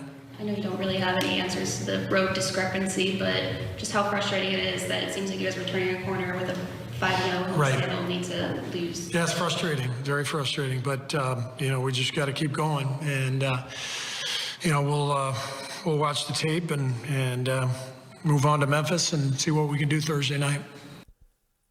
And that right there again was Steve Kerr talking after the Golden State Warriors game against the Oklahoma City Thunder on March 7, 2023. And after that game, man. But before we get into the spoilers again, let's just go ahead and get through this here. Long episode today, but let's go ahead and get through this review here with the Golden State Warriors and the Oklahoma City Thunder, where the game starts off where Jalen Williams, because only one of them played today, Jalen Williams starts off with a 3. Draymond starts off then with a layup, so it's now 2-3 here. Lou Dort with a quick 2 makes it 2-5. 2 quick turnovers for the Golden State Warriors, which ends up helping Oklahoma City get off to a 2-7 start.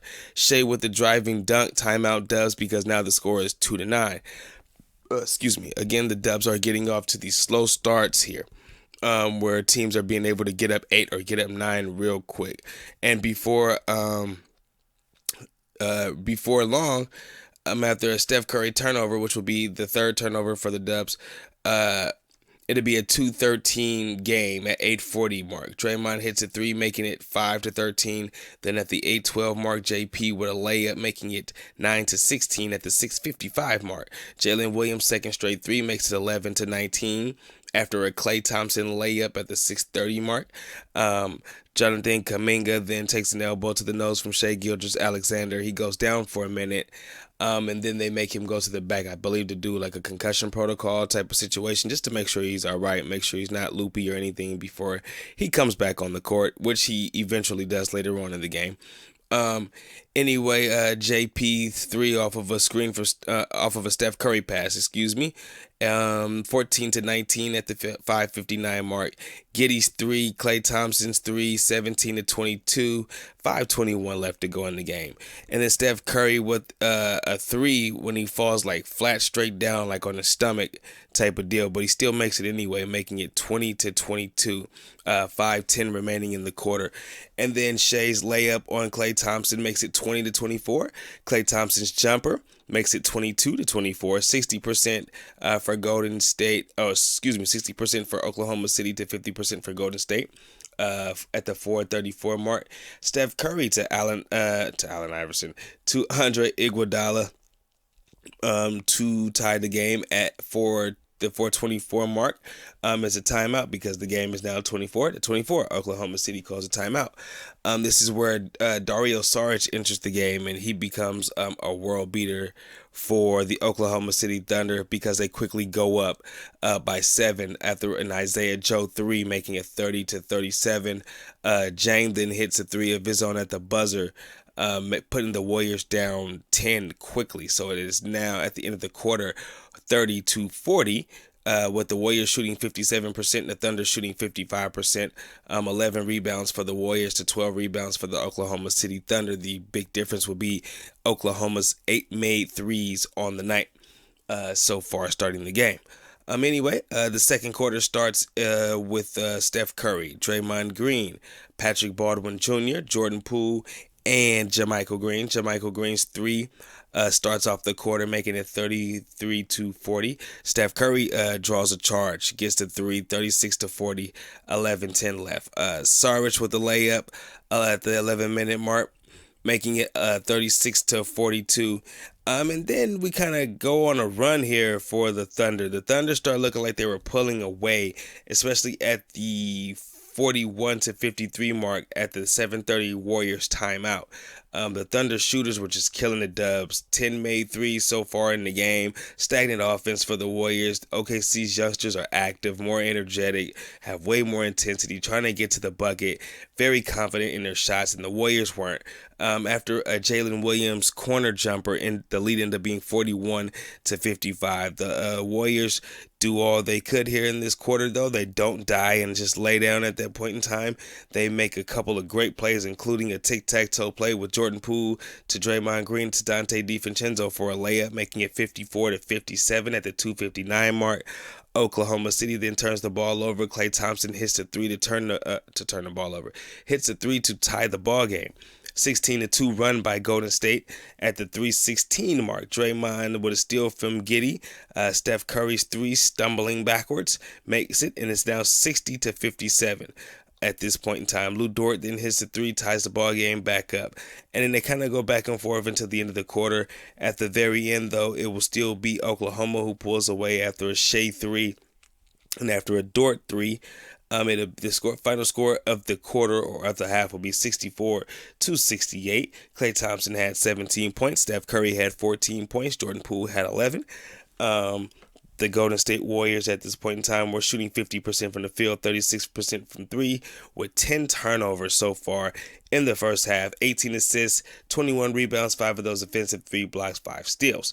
The Thunder at the time were shooting 50% from the field, 52% from 3, 8 turnovers, 17 assists, 25 rebounds, 8 of those offensive, 2 blocks, and 6 steals. At the end of the first half, the Oklahoma City Thunder were not playing tonight. As far as for the second quarter, it pretty much was more of the same, where Oklahoma was trying to take away and take over the lead. but Golden State would not let them go too far. It would be an 84-85 game, but then Shai Gilgeous-Alexander would cut that back and make it 84-88, and then a moving screen call where Steve Kerr challenges it, but the call stands, so Dort ends up shooting 2 free throws and making it 84-90 at the 4:53 mark. So they did. Matter of fact, I wrote here in the notes, they did not challenge the call. They just called a timeout. So Steve Kerr actually did not challenge the call. It looked like it. They talked about it like it was about to be, but it really wasn't. So that was a part of the problem. Steve Kerr be saving these challenges to the end and never use them. So sometimes it might just be a good thing to just use the challenges, bro. What the fuck else are you holding them for? What are you saving them for? Use them. Especially if you know for sure you're not going to use them at the end of the game. But anyway, moving on. Steph Curry, again, he hits the 3 for his 26th point, making it 87-90. And then this is the point where after Golden State hits 90, then the Oklahoma City Thunder start running away with it, getting it as high as 11 at the 90-101 score at the 137 mark. Oklahoma City is just beating the Dubs' ass inside. Their free throws, getting to the line.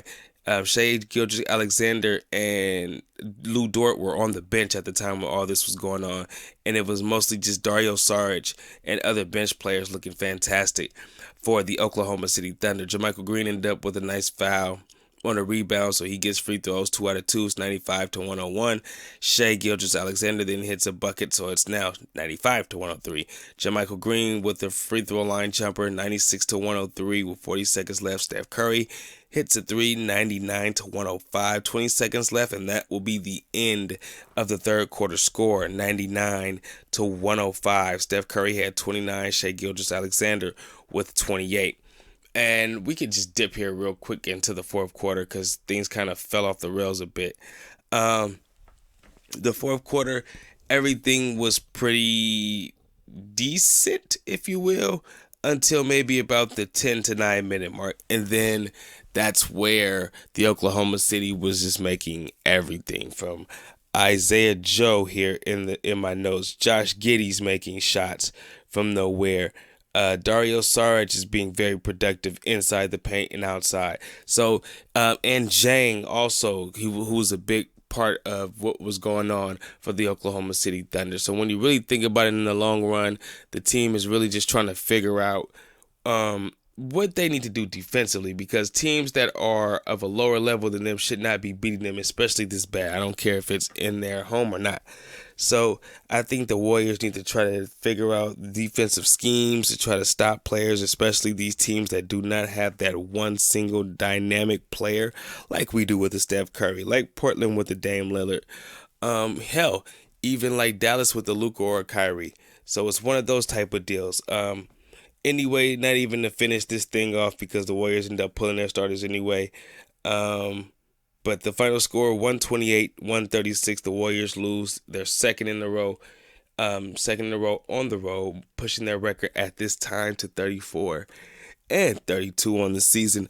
As far as like final thoughts for this game, I really don't have any, man. They dropped when they were supposed to win. That was the best way I could put it. Steve Kerr might give you some other technical terms, but to me, it's just they dropped the one that they were supposed to win. Especially with this daunting task that's coming up within the next 2 weeks of the schedule that are mostly on the road. So you're trying to figure these things out all in a certain couple of weeks, certain couple of months, and figure out how you could put this together so you could hopefully compete for a championship. And it's going to take a lot. It's going to take a whole damn lot to figure out what they need to do for this team to be able to move to the next level again, to repeat, because it's not going to be easy to repeat, and especially with this roster, especially with nobody playing defense. So that's the biggest problem. Nobody playing defense. So they're going to have to try to figure this thing out if they want to be able to repeat and move on as a championship level squad and be able to rectify the issues that they've been having going on so far this season. As far as even just competing, the competing aspect sometimes doesn't even look like it's there. Sometimes it's just like they give up, or just the team just forgets how to play. And that's what we're seeing right here, right now with this team. But they got to figure out some ways to win on the road because that's their biggest problem. They got to figure out some type of juju, some type of mojo where they could be able to at least get a few on the road because that's what's going to happen if they want to repeat, especially being in like the 6th seed or the 5th seed or anywhere under 4. So that will be their challenge moving forward. But do we want to do the last one today or do we want to just... Well, here's Steve Kerr one last time, the last one, and we'll get this last review over with. Here's Steve Kerr after the Memphis Grizzlies game. Steve, what went into your decision to go 4 guards today? We've gotten off to bad starts, 6, 7 straight games. So we were looking for a little daylight, early in the game. Memphis is a good defensive team. So we wanted to spread them out and hopefully get some good shots early. We didn't do that. We were impatient early and we took some really tough, quick shots. And I didn't think we got organized well enough. So I think in hindsight, probably got a little too cute with that. But we are where we are. We're searching a little bit on the road and took a gamble with that, and it didn't pay off. As you guys end this road trip and return home, is there any updates on Jonathan's situation? No. Next grade. Steve, what stands out to you as far as the defensive concerns? Well, tonight I thought there were plays right away where we didn't get into the ball. We were really soft on the ball and not being the aggressor. Had a couple of miscommunications that led to wide open layups. So it's disappointing that we just weren't connected. And that's been the story on the road all year. We're for whatever reason, our defense is really good at home and it's struggled on the road. So I didn't like the aggressiveness or the connection right out of the gates. And I was happy that the guys battled back 2 different times and got us back in the game. But it's tough to play uphill, from down 20, after the first quarter. It's tough especially on an opponent's home floor. And that right there was Steve Kerr talking right after the Warriors game against the Memphis Grizzlies on March 9th, 2023. And with this game, it was, all right, so spoiler alert, this was loss number 3 in a row here, especially on this road trip. It was a big, kind of a big deal, especially after all the chirping that was going back and forth between Draymond Green and Dillon Brooks. And with these two going back and forth the way that they were, we thought that this was going to be one of those up and down compelling type of games, even though Memphis would be missing stars like Ja Morant, Steven Adams was missing, Brandon Clark was missing in this game. So with them missing 3 big guns who's a part of their lineup, we knew that this was going to be a game. And especially Memphis lost the previous 2 games against Golden State in the season series. So we knew that Memphis would come out with aggression. So the whole thing was we were hoping that the Golden State Warriors would come out with aggression in this game. And that is not what happened as this game started off. It was a bad defensive first quarter, bad offensive first quarter. All in all, it was a bad first quarter in general. We'll start it off here. The starting lineups for Golden State against the Memphis Grizzlies: Steph Curry, Klay Thompson, Draymond Green, Jordan Poole starts, and then Dante DiVincenzo starts. So a pretty small lineup here with no big except for Draymond in the game, which would probably leave Klay playing the 4. And then this game as well, Steve Kerr did say at the beginning, I believe he said that they were trying to go small just to be able to spread out the floor and get some easier shots, some more open shots. And that, again, that's not what happened. The game opens up with Tillman, with the Tillman layup, then a Tyus Jones 3. So quickly, a 5-0 start for the Memphis Grizzlies. Dillon Brooks gets his first foul on Steph Curry. Steph, of course, makes both free throws, 10:52 left. Then Memphis goes up 10-2. Tillman, 7 of those points, I believe. No, 5 of those points at the 10-minute mark. JP does get to the free throw line. So the Warriors' first 4 points were 4 free throws. No made field goals.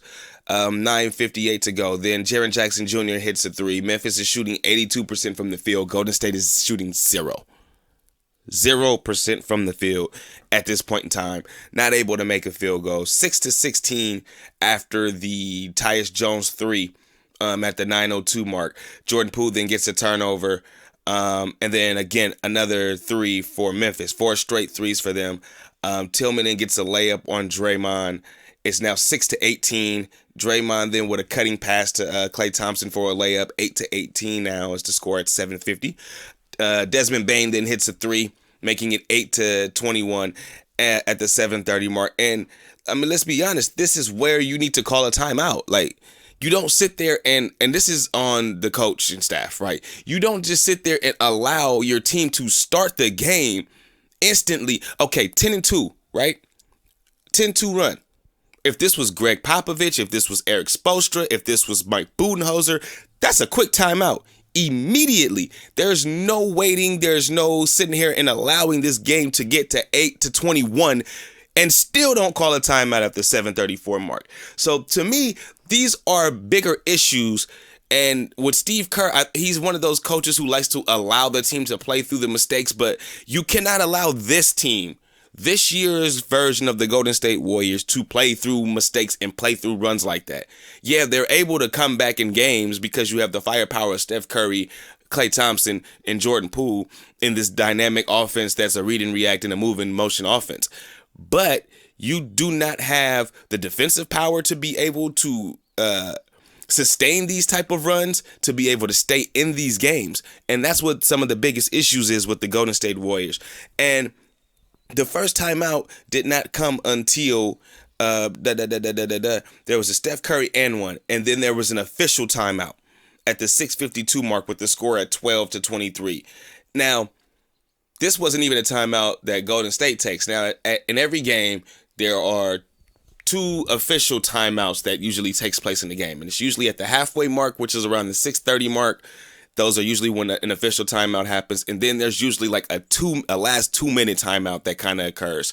So it's usually like a random timeout, and they just either apply it to whatever team at the time or whatever team has possession. That's usually how it goes. And this wasn't a Steve Kerr called timeout. This was an official timeout at the 6:52 mark. So, which is crazy to me, but whatever. We'll move on. At this point, Kevon Looney subs in, need a big in there immediately. Steph Curry fouled by Tillman on a layup at the 6:10 mark. Steph makes both. It is now 14-24. Loon then with a nice block on Jaren Jackson Jr.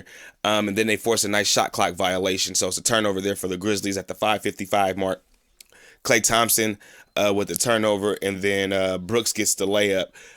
So what happened on this play was, I think Klay was going to either pass the ball or the ball was being passed to Klay.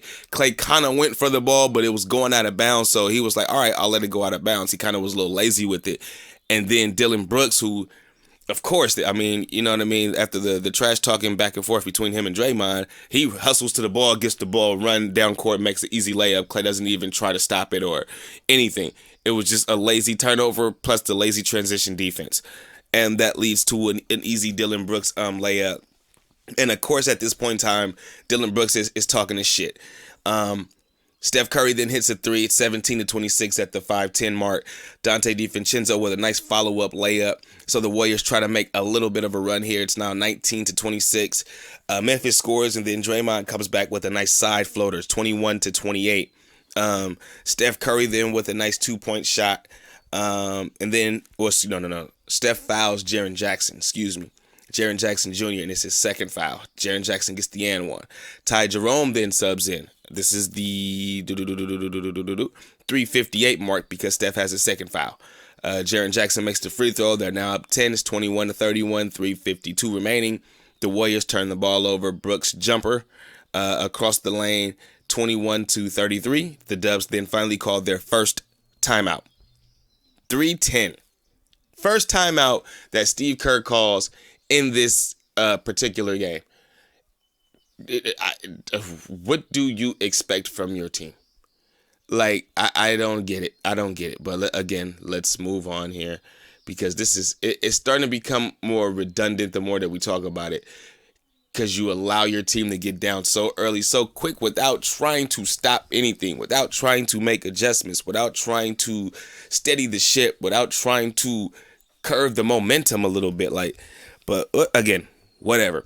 The Dubs then allowing, again, over 30 points in the first quarter. And when I said this before in previous podcasts, when the Dubs allow 28 points or more, it's going to be a bad omen for the rest of the game. Because defensively, it's already showing you that, okay, they're allowing teams to already get off on hot starts. And when you allow some of these teams to get that confidence very early, it's going to be hard for you to stop them. And the Dubs have not been able to get off to great starts at all. JP with a nice spinning three, 26-38 is the score at the 2-minute mark. And then Memphis just goes on a run, like a barrage of a run here, to get it 28-48 at the end of the first quarter, which is crazy. Dante DiVincenzo was fouled on the 3-point attempt, but Memphis challenges the call. The call ends up successful after a long-ass review. Desmond Bane then gets an easy layup. They continue on this big 12-3 run, which closes out the quarter, which leaves the score at 28-48 at the end of the first. Jordan Poole had 9 points, Steph Curry with 7, Jaren Jackson Jr. with 11. Golden State was shooting 33% from the field, 8 of 24, 18% from 3, 2 of 11. Meanwhile, the Memphis Grizzlies were shooting 64% from the field. Listen, you see the defense? And 57% from 3. I believe 8 of 14 from 3 in the first quarter. It was ridiculous. It's crazy. Allowing, again, over the 31 points in the quarter is ridiculous. Allowing 48 for the first time since 1983. Allowing the first quarter 48 points. Just bad defense overall. And you're not winning championships with a terrible defense that's allowing 48 points in the first quarter. When you go from, what were they ranked, either first or third last year defensively, and now you're like at the bottom 5. It's head scratching, man. Head scratching. Let's see. We are back here, second quarter to the lineup. Steph Curry, Draymond Green. Who the hell is number 9? Oh, Andre Iguodala. You see, the number looks so foreign because he barely plays, and when he does, he's been looking old out there on the court. Ty Jerome and Patrick Baldwin Jr. Starting the second quarter. Steph Curry to Draymond for a dump, 30-48 to start. PBJ then hits a 3. It's now 33-50 at the 10:41 mark. They force a turnover. Steph Curry then with a 2-point jumper, 35-50 is the score, 10:32 to go. Memphis calls a timeout. Golden State goes on a quick little run here. Then we come back here. Golden State again, both teams hit threes. Zaire Williams hit a 3 and then Steph hit a 3, so scores 38-53. Ty Jerome then hits a 3, 41-53 at the 9:10 mark. Andre Iguodala and Draymond combined on a steal, end up getting a jump ball. The Dubs are now on an 11-3 run. Draymond to Steph with a layup, 43-55 here, cutting the lead to 12 at the 7:46 mark. Then Draymond again with another steal, which leads to a Ty Jerome 3. Now they cut the lead to single digits, 9-point game, 46-55. Memphis kind of slowed down on their intensity a bit. Their shots weren't falling like they were in the first quarter here at the 7:28 mark. Steph Curry then with a 3 off of a nice Draymond pass and screen, 17 for Steph, 7:01 remaining, 18-5 run for the Golden State Warriors, and Memphis called their second timeout. You see that? I'll give Chris Jenkins his props as well. As a coach, that's what the fuck you do. That's what you do.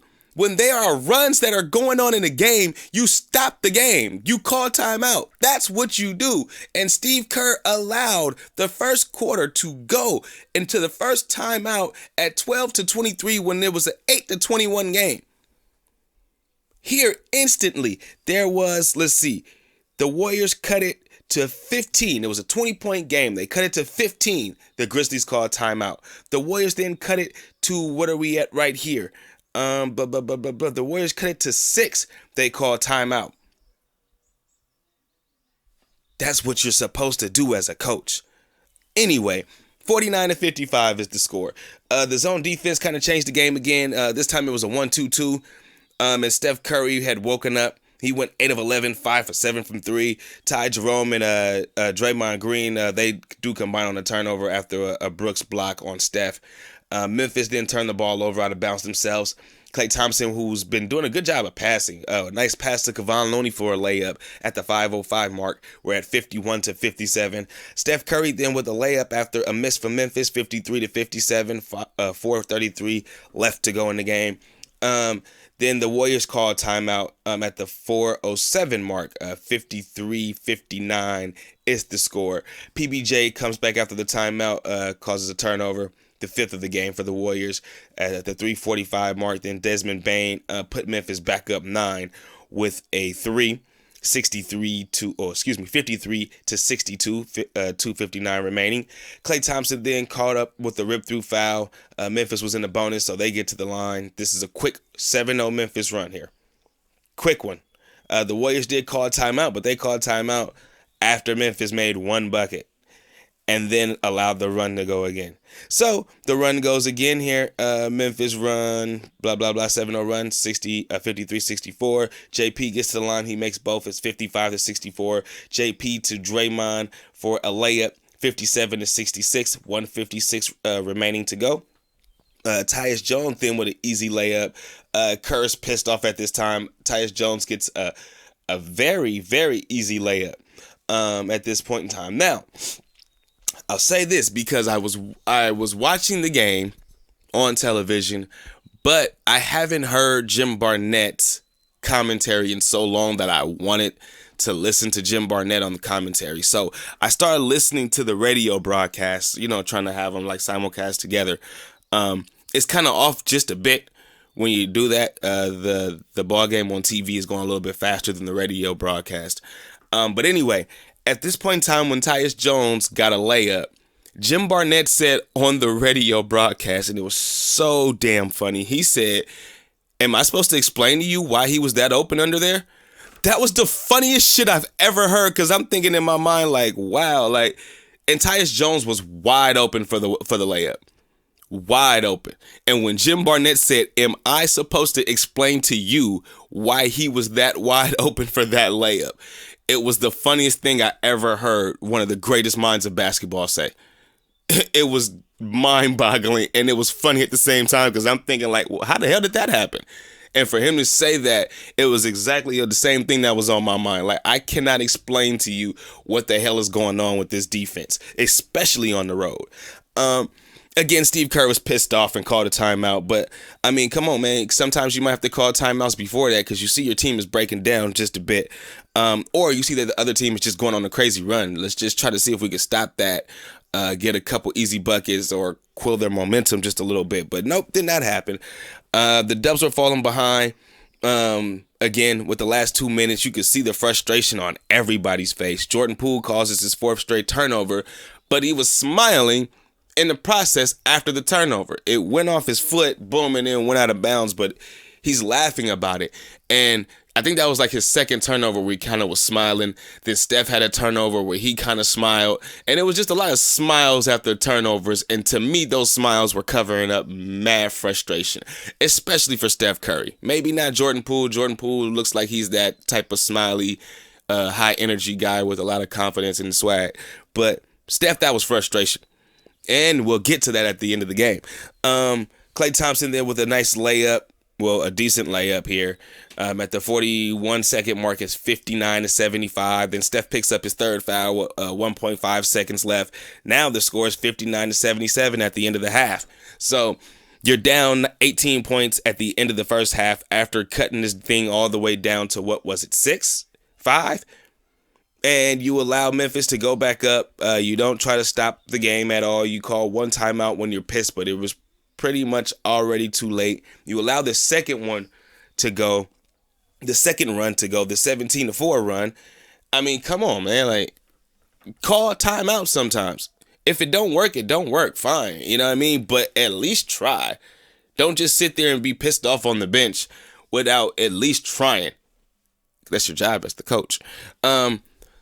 Anyway, the end of the half, again, the final score, 59, or not final score, but the score of the half, 59-77. Steph Curry had 19. Jordan Poole had 11.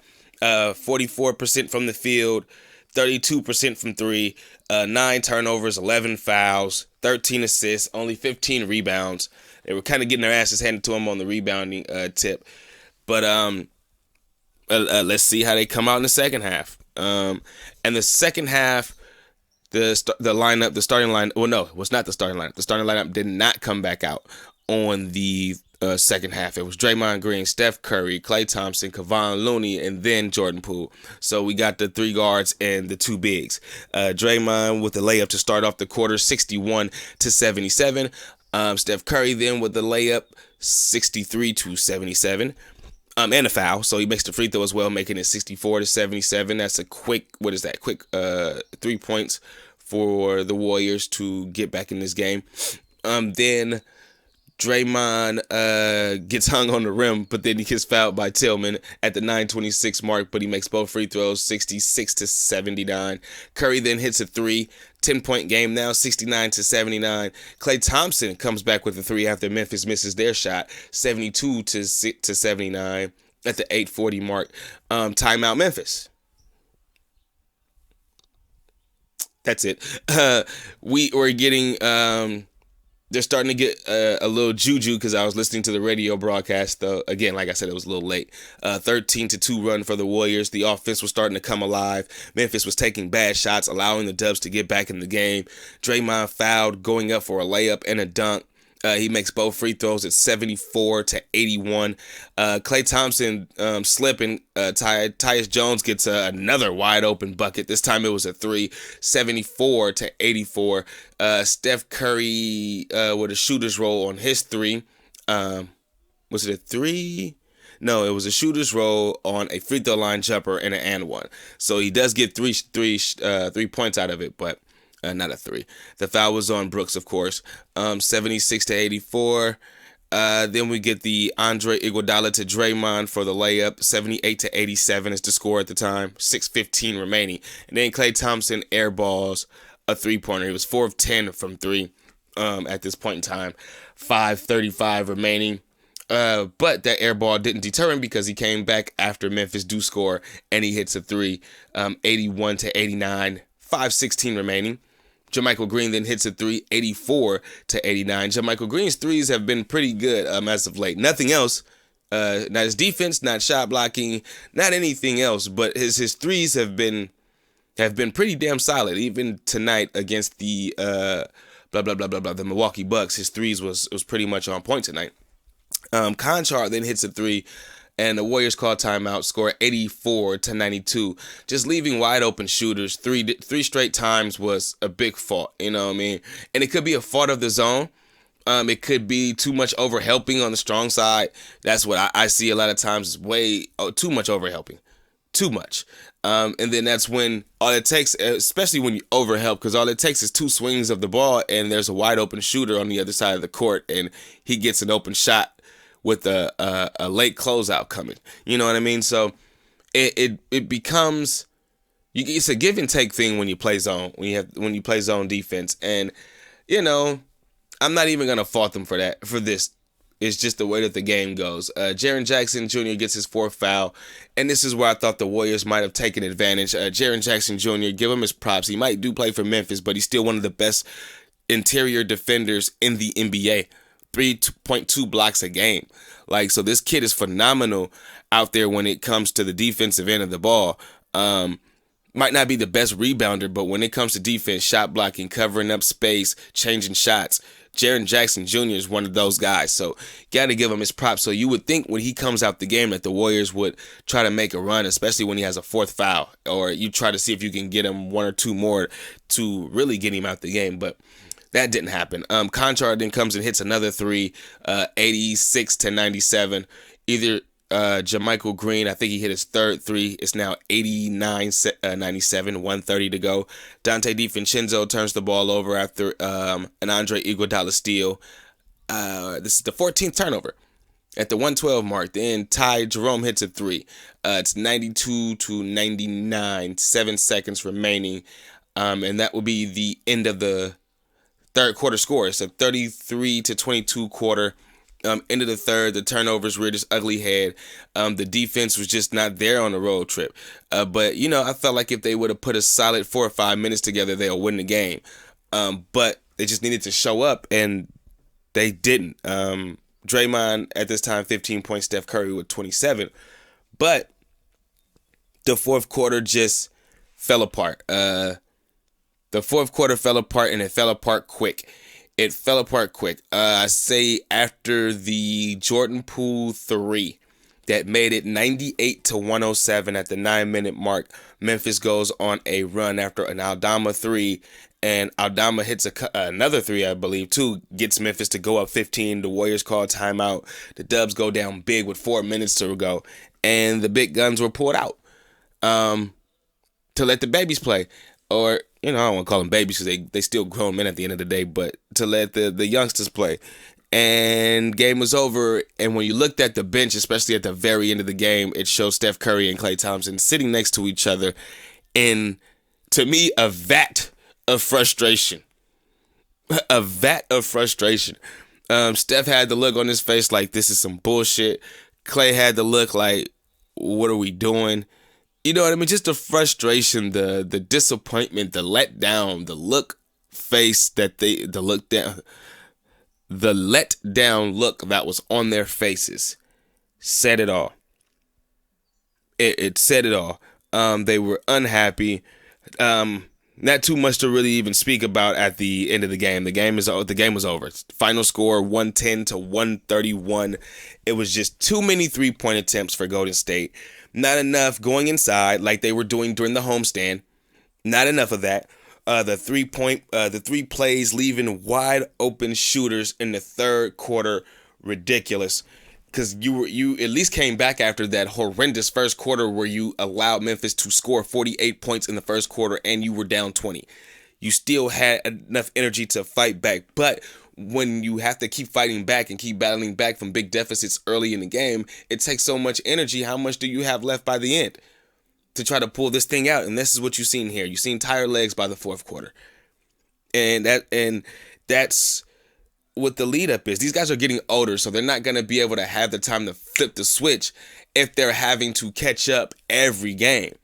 Especially your 4 older guns, your Steph Currys, your Klay Thompsons, your Draymond Greens, your Andre Iguodala's. Loon's still a young dude. Don't let the looks fool you. Loon like 27, so he's still a young pup. Wiggs, he's still a young pup. That's all I'm gonna say about Wiggs. As far as the Warriors, though, with this Memphis game, there was just no energy from the go. That's why they were down 20.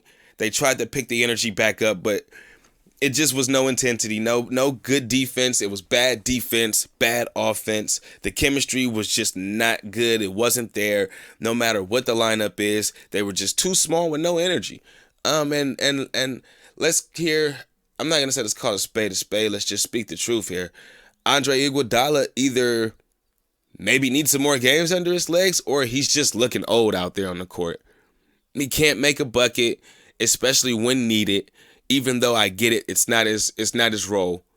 But at least Andre Iguodala of 2015, 2016 was able to give you a corner 3. He was able to give you a few layups, maybe even a power dunk. I get it. He can't dunk like he used to. Oh man, he's 38. We're the same age. I get it. Completely get it. Give me some layups in there, man. You know what I mean? Or if not, then we got to just give that spot to somebody else. Or just play defense and don't even worry about your offense. But he's getting beat on defense as well.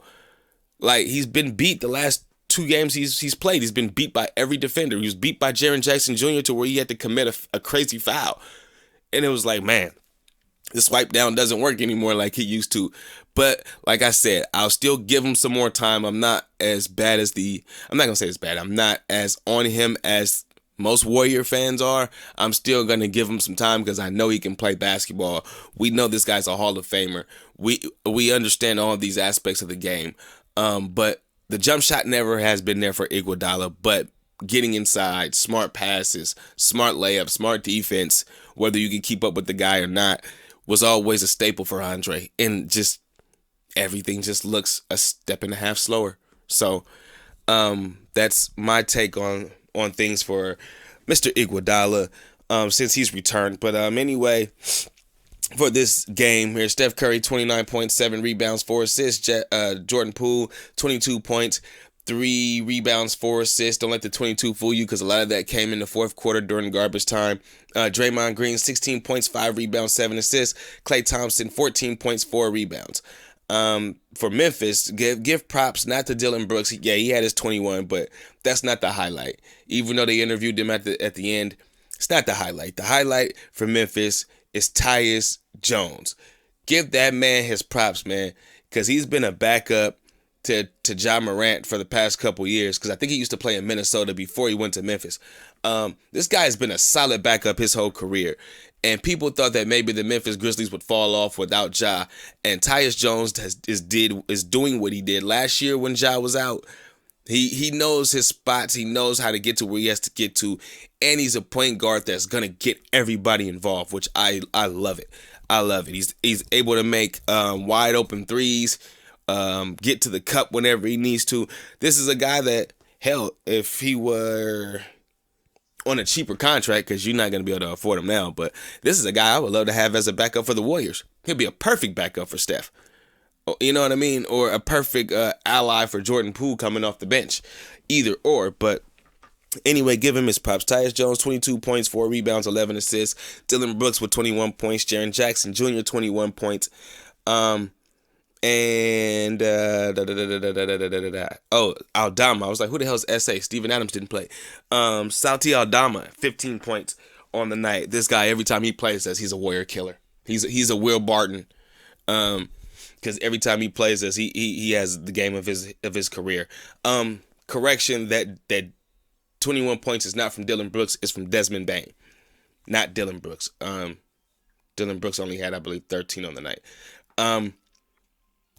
For the Golden State Warriors, 44% shooting from the field, 33 from three-point range, 96 from the free throw line. They did get to the free throw line 24 times compared to Memphis's 18, which was a good thing, but the 17 turnovers was a killer.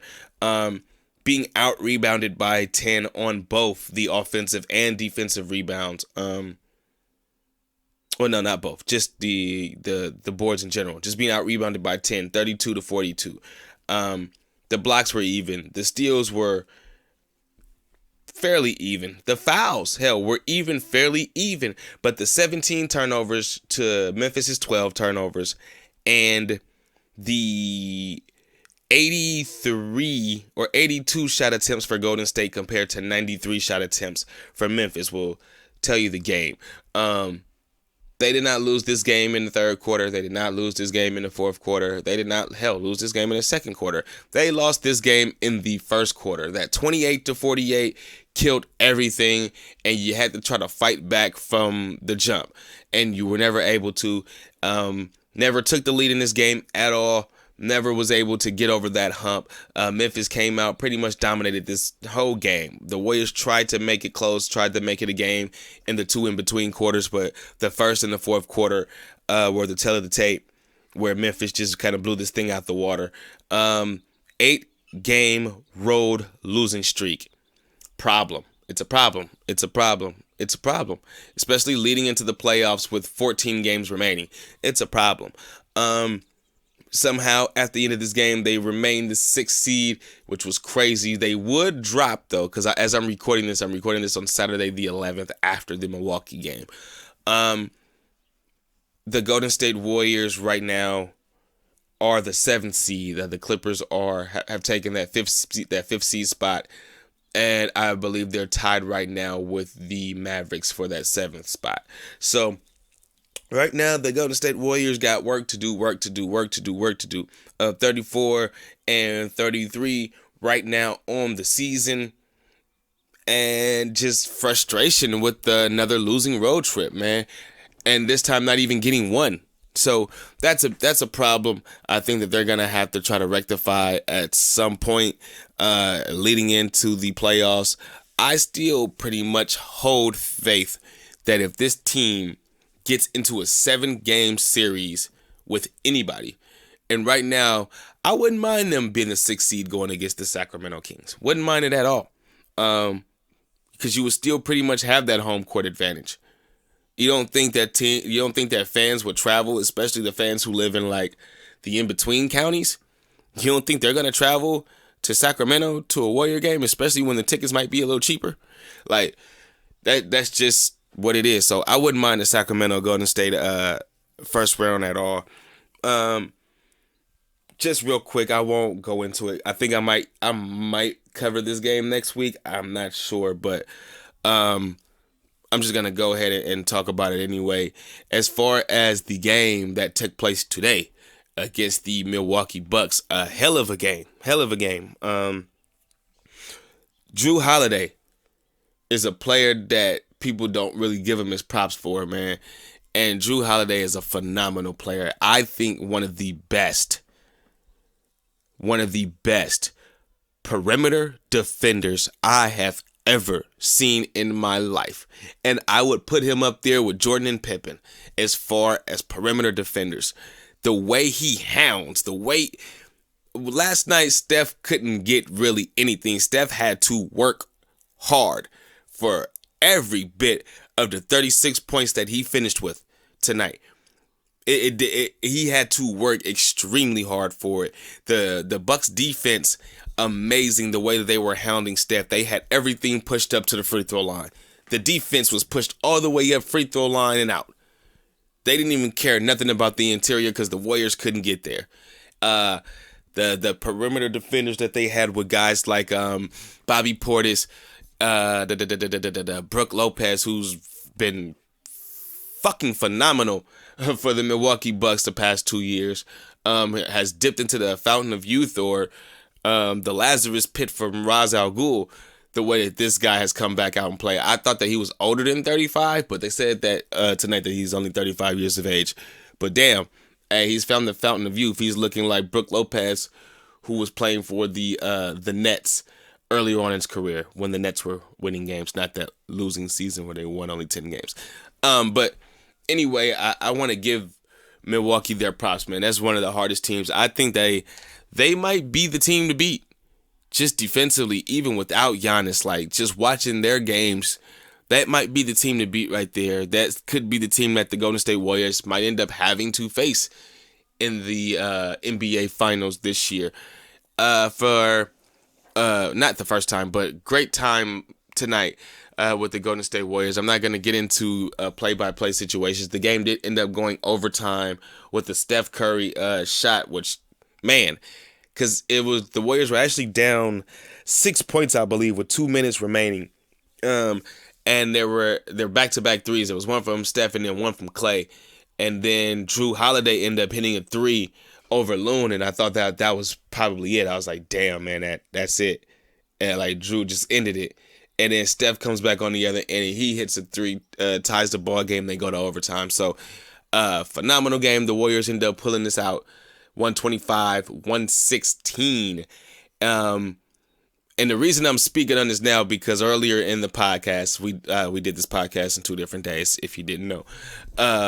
I predicted that the Warriors would probably win this game like I forgot, 128-116 or something like that. And that's what the hell happened. It was 125-116. I said they're going to probably piss people off the way that they lost all 3 games on the road trip. And then come back and win this home game against a team that everybody think that they should not beat. So, again, I'm not giving kudos because it still was a good win, solid win pulled out by the vets. But it's like, yo, you got to pull this. You got to pull these victories on the road too. You can't just do this at home. They did fall behind. This was probably one of the toughest games that they've ever won, in my opinion. Steph Curry, 36 points on the night. Dante DiVincenzo, 20 points, 10 rebounds, and he got the start as well. Kevon Looney, 15 points. Was it 7? No, 5 steals on the night for Kevon Looney. Draymond, 5 points, 13 rebounds, 9 assists, who actually left the game with, I think, a little ankle injury or some type of a foot injury. He did return, though, and played on it, kind of limped through it. Klay Thompson, 22 points on the night, 8 of 16 from the field, 4 of 9 from 3. And JaMychal Green with 18 points, who actually was leading the team in scoring at one point. Like, JaMychal? But he was 4 of 6 from 3. So like I was saying earlier, his threes lately have been pretty good. Nothing else really has been. The defense has been shitty, allowing buckets inside and turning the ball over and looking at other people or just giving up on the play. Those are the type of things that just drive me crazy with him. But overall, pretty good game for everybody involved. Andre Iguodala with a nice 5 rebounds, 2 assists, and a block in this game. Actually made a bucket as well. Moses Moody.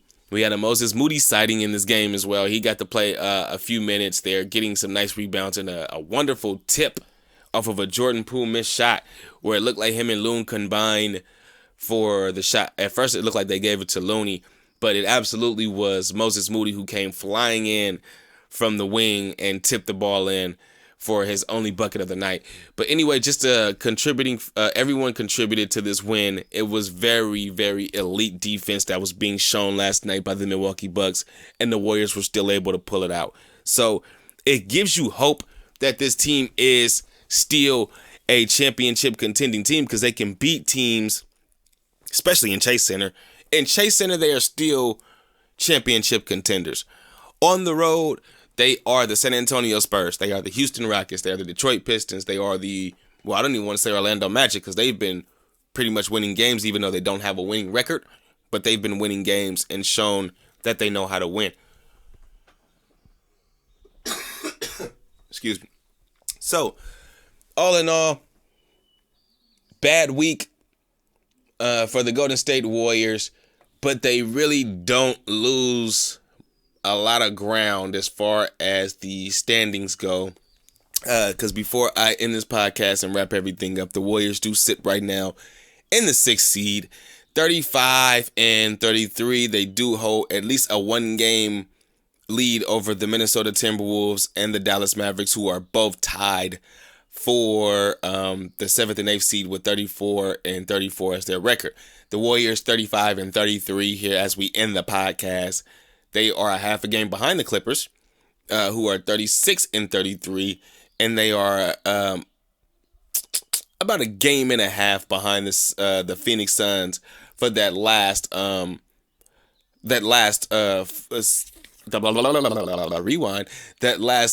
court advantage spot that's covered by the Phoenix Suns right now, who are 37-30.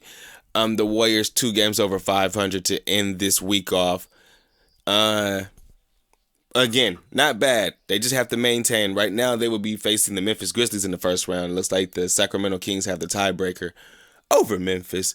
The next game for the Golden State Warriors will be on Monday as we see the Phoenix Suns without Kevin Durant. And in my mind, it's another game that they should win. No KD. There's no Mikal Bridges, so there's really nobody to guard Steph Curry. We're at home. This is a game that we're going to get. I'm not 100% sure of it, but I'm pretty sure of it. It's a game that we're going to get. We absolutely know that we need to get it, especially with the games that are going on Monday as well, with the Dallas Mavericks going against the Memphis Grizzlies, which is a big game as far as seeding. The Minnesota Timberwolves will be on the road against the Atlanta Hawks, and then the Sacramento Kings will be playing the Milwaukee Bucks. So a few games as well, and then I'll still try to keep the tabs on the James Wiseman progress out there in Detroit for him. They do play the Indiana Pacers tomorrow. I don't know who they played yesterday. I just had so much going on. Did they play? No. Nope, they played today. They played the Pacers today. So the first game of the Pacers, just before I get out of here, hell, what else I got to do? Let's see. James Wiseman, 16 points, 9 rebounds, 1 block, 6 of 11 from the field, 1 of 3. Didn't get to watch the game. Had things that I was doing today, so I didn't really get to see it. Detroit did lose the game, but he was actually a +9 out there. Mostly everybody else was a negative. But him and Livers were the only positives on the team as far as the plus-minus. So that's a good thing for James Wiseman. Keep it up, boy, out there. Continue to get better. Continue to show that you can play in the NBA. But, yeah, man, as we end this thing off, again, so happy, so grateful that you guys listened this week again. shout out and big thanks again to my boy DB for doing the first half of the podcast with me. Being able to talk Warriors hoop and being able to talk NBA just in general. Very fun, man. This is a very fun thing to do. I enjoy doing this, so hope that you guys are starting to enjoy the podcast. Get the word out. WarriorSince 91 podcast, man. Check me out on YouTube. I'm going to start posting more clips during the week of the show, and also just reactions to certain games that's going on during the week to try to build up the channel. So if you're listening to this on YouTube, please click the like and the subscribe button. Hell, share it as well, man. Try to help me get these get the listeners out here, man, just so we can start enjoying and being able to talk Warriors. If you do have any questions, man, or you just want to submit questions or discussion topics, you can always send those to WarriorSince91pod@gmail.com. I'll be able to read those and even read some of them on the podcast as well and answer some questions or thoughts as well. So again, thank you guys so much for joining me on this rainy March day or rainy March weekend or whenever you're listening. So you guys stay safe, have a great week, and I'll catch you next week here on WarriorSince 91 podcast. Yiddy! You look tired. You okay? So what? You look tired. You okay? Oh, I'm great. I'm just getting old. Describe, this is the battle of the last two champs. Just describe this one for me, Steph. Felt like playoff type energy and atmosphere. I know they're missing Giannis, but we've been searching for a long time to try to figure out how to perform and execute down the stretch in a game like this. We down 5 with under a minute, come back. And then I think it's been a long time since we won an overtime game. So all those things, just dig deep and figure out a way to get it done. What was the difference in the overtime? Just playing smart basketball. I think we only had maybe 1 or 2 turnovers where you gift them easy possessions. So if we can get easy shots, good shots, make a miss, we can set our defense. And that lineup that we had out there down the stretch is probably our best defensive lineup. And it showed, so that's a great way to get a win. Like you said, you guys were down 8 with less than 2 minutes to go. You had that late block on Drew Holiday. Why is no late game deficit seemingly too much for you guys, especially here? Yeah, here. That's the key word. We got to figure out how to do it on the road. But I mean, we feed off our crowd's energy. And whatever it is in terms of our focus and our energy and effort on the defensive side, it's given us a chance no matter what the score is down the stretch. So everybody contributed. And that's the way it has to be for us, the way that we're built right now. Said it. How do you bottle up some of this home magic and take it on the road? No idea. We'll figure it out, though. All right, thank you. Congrats on the win.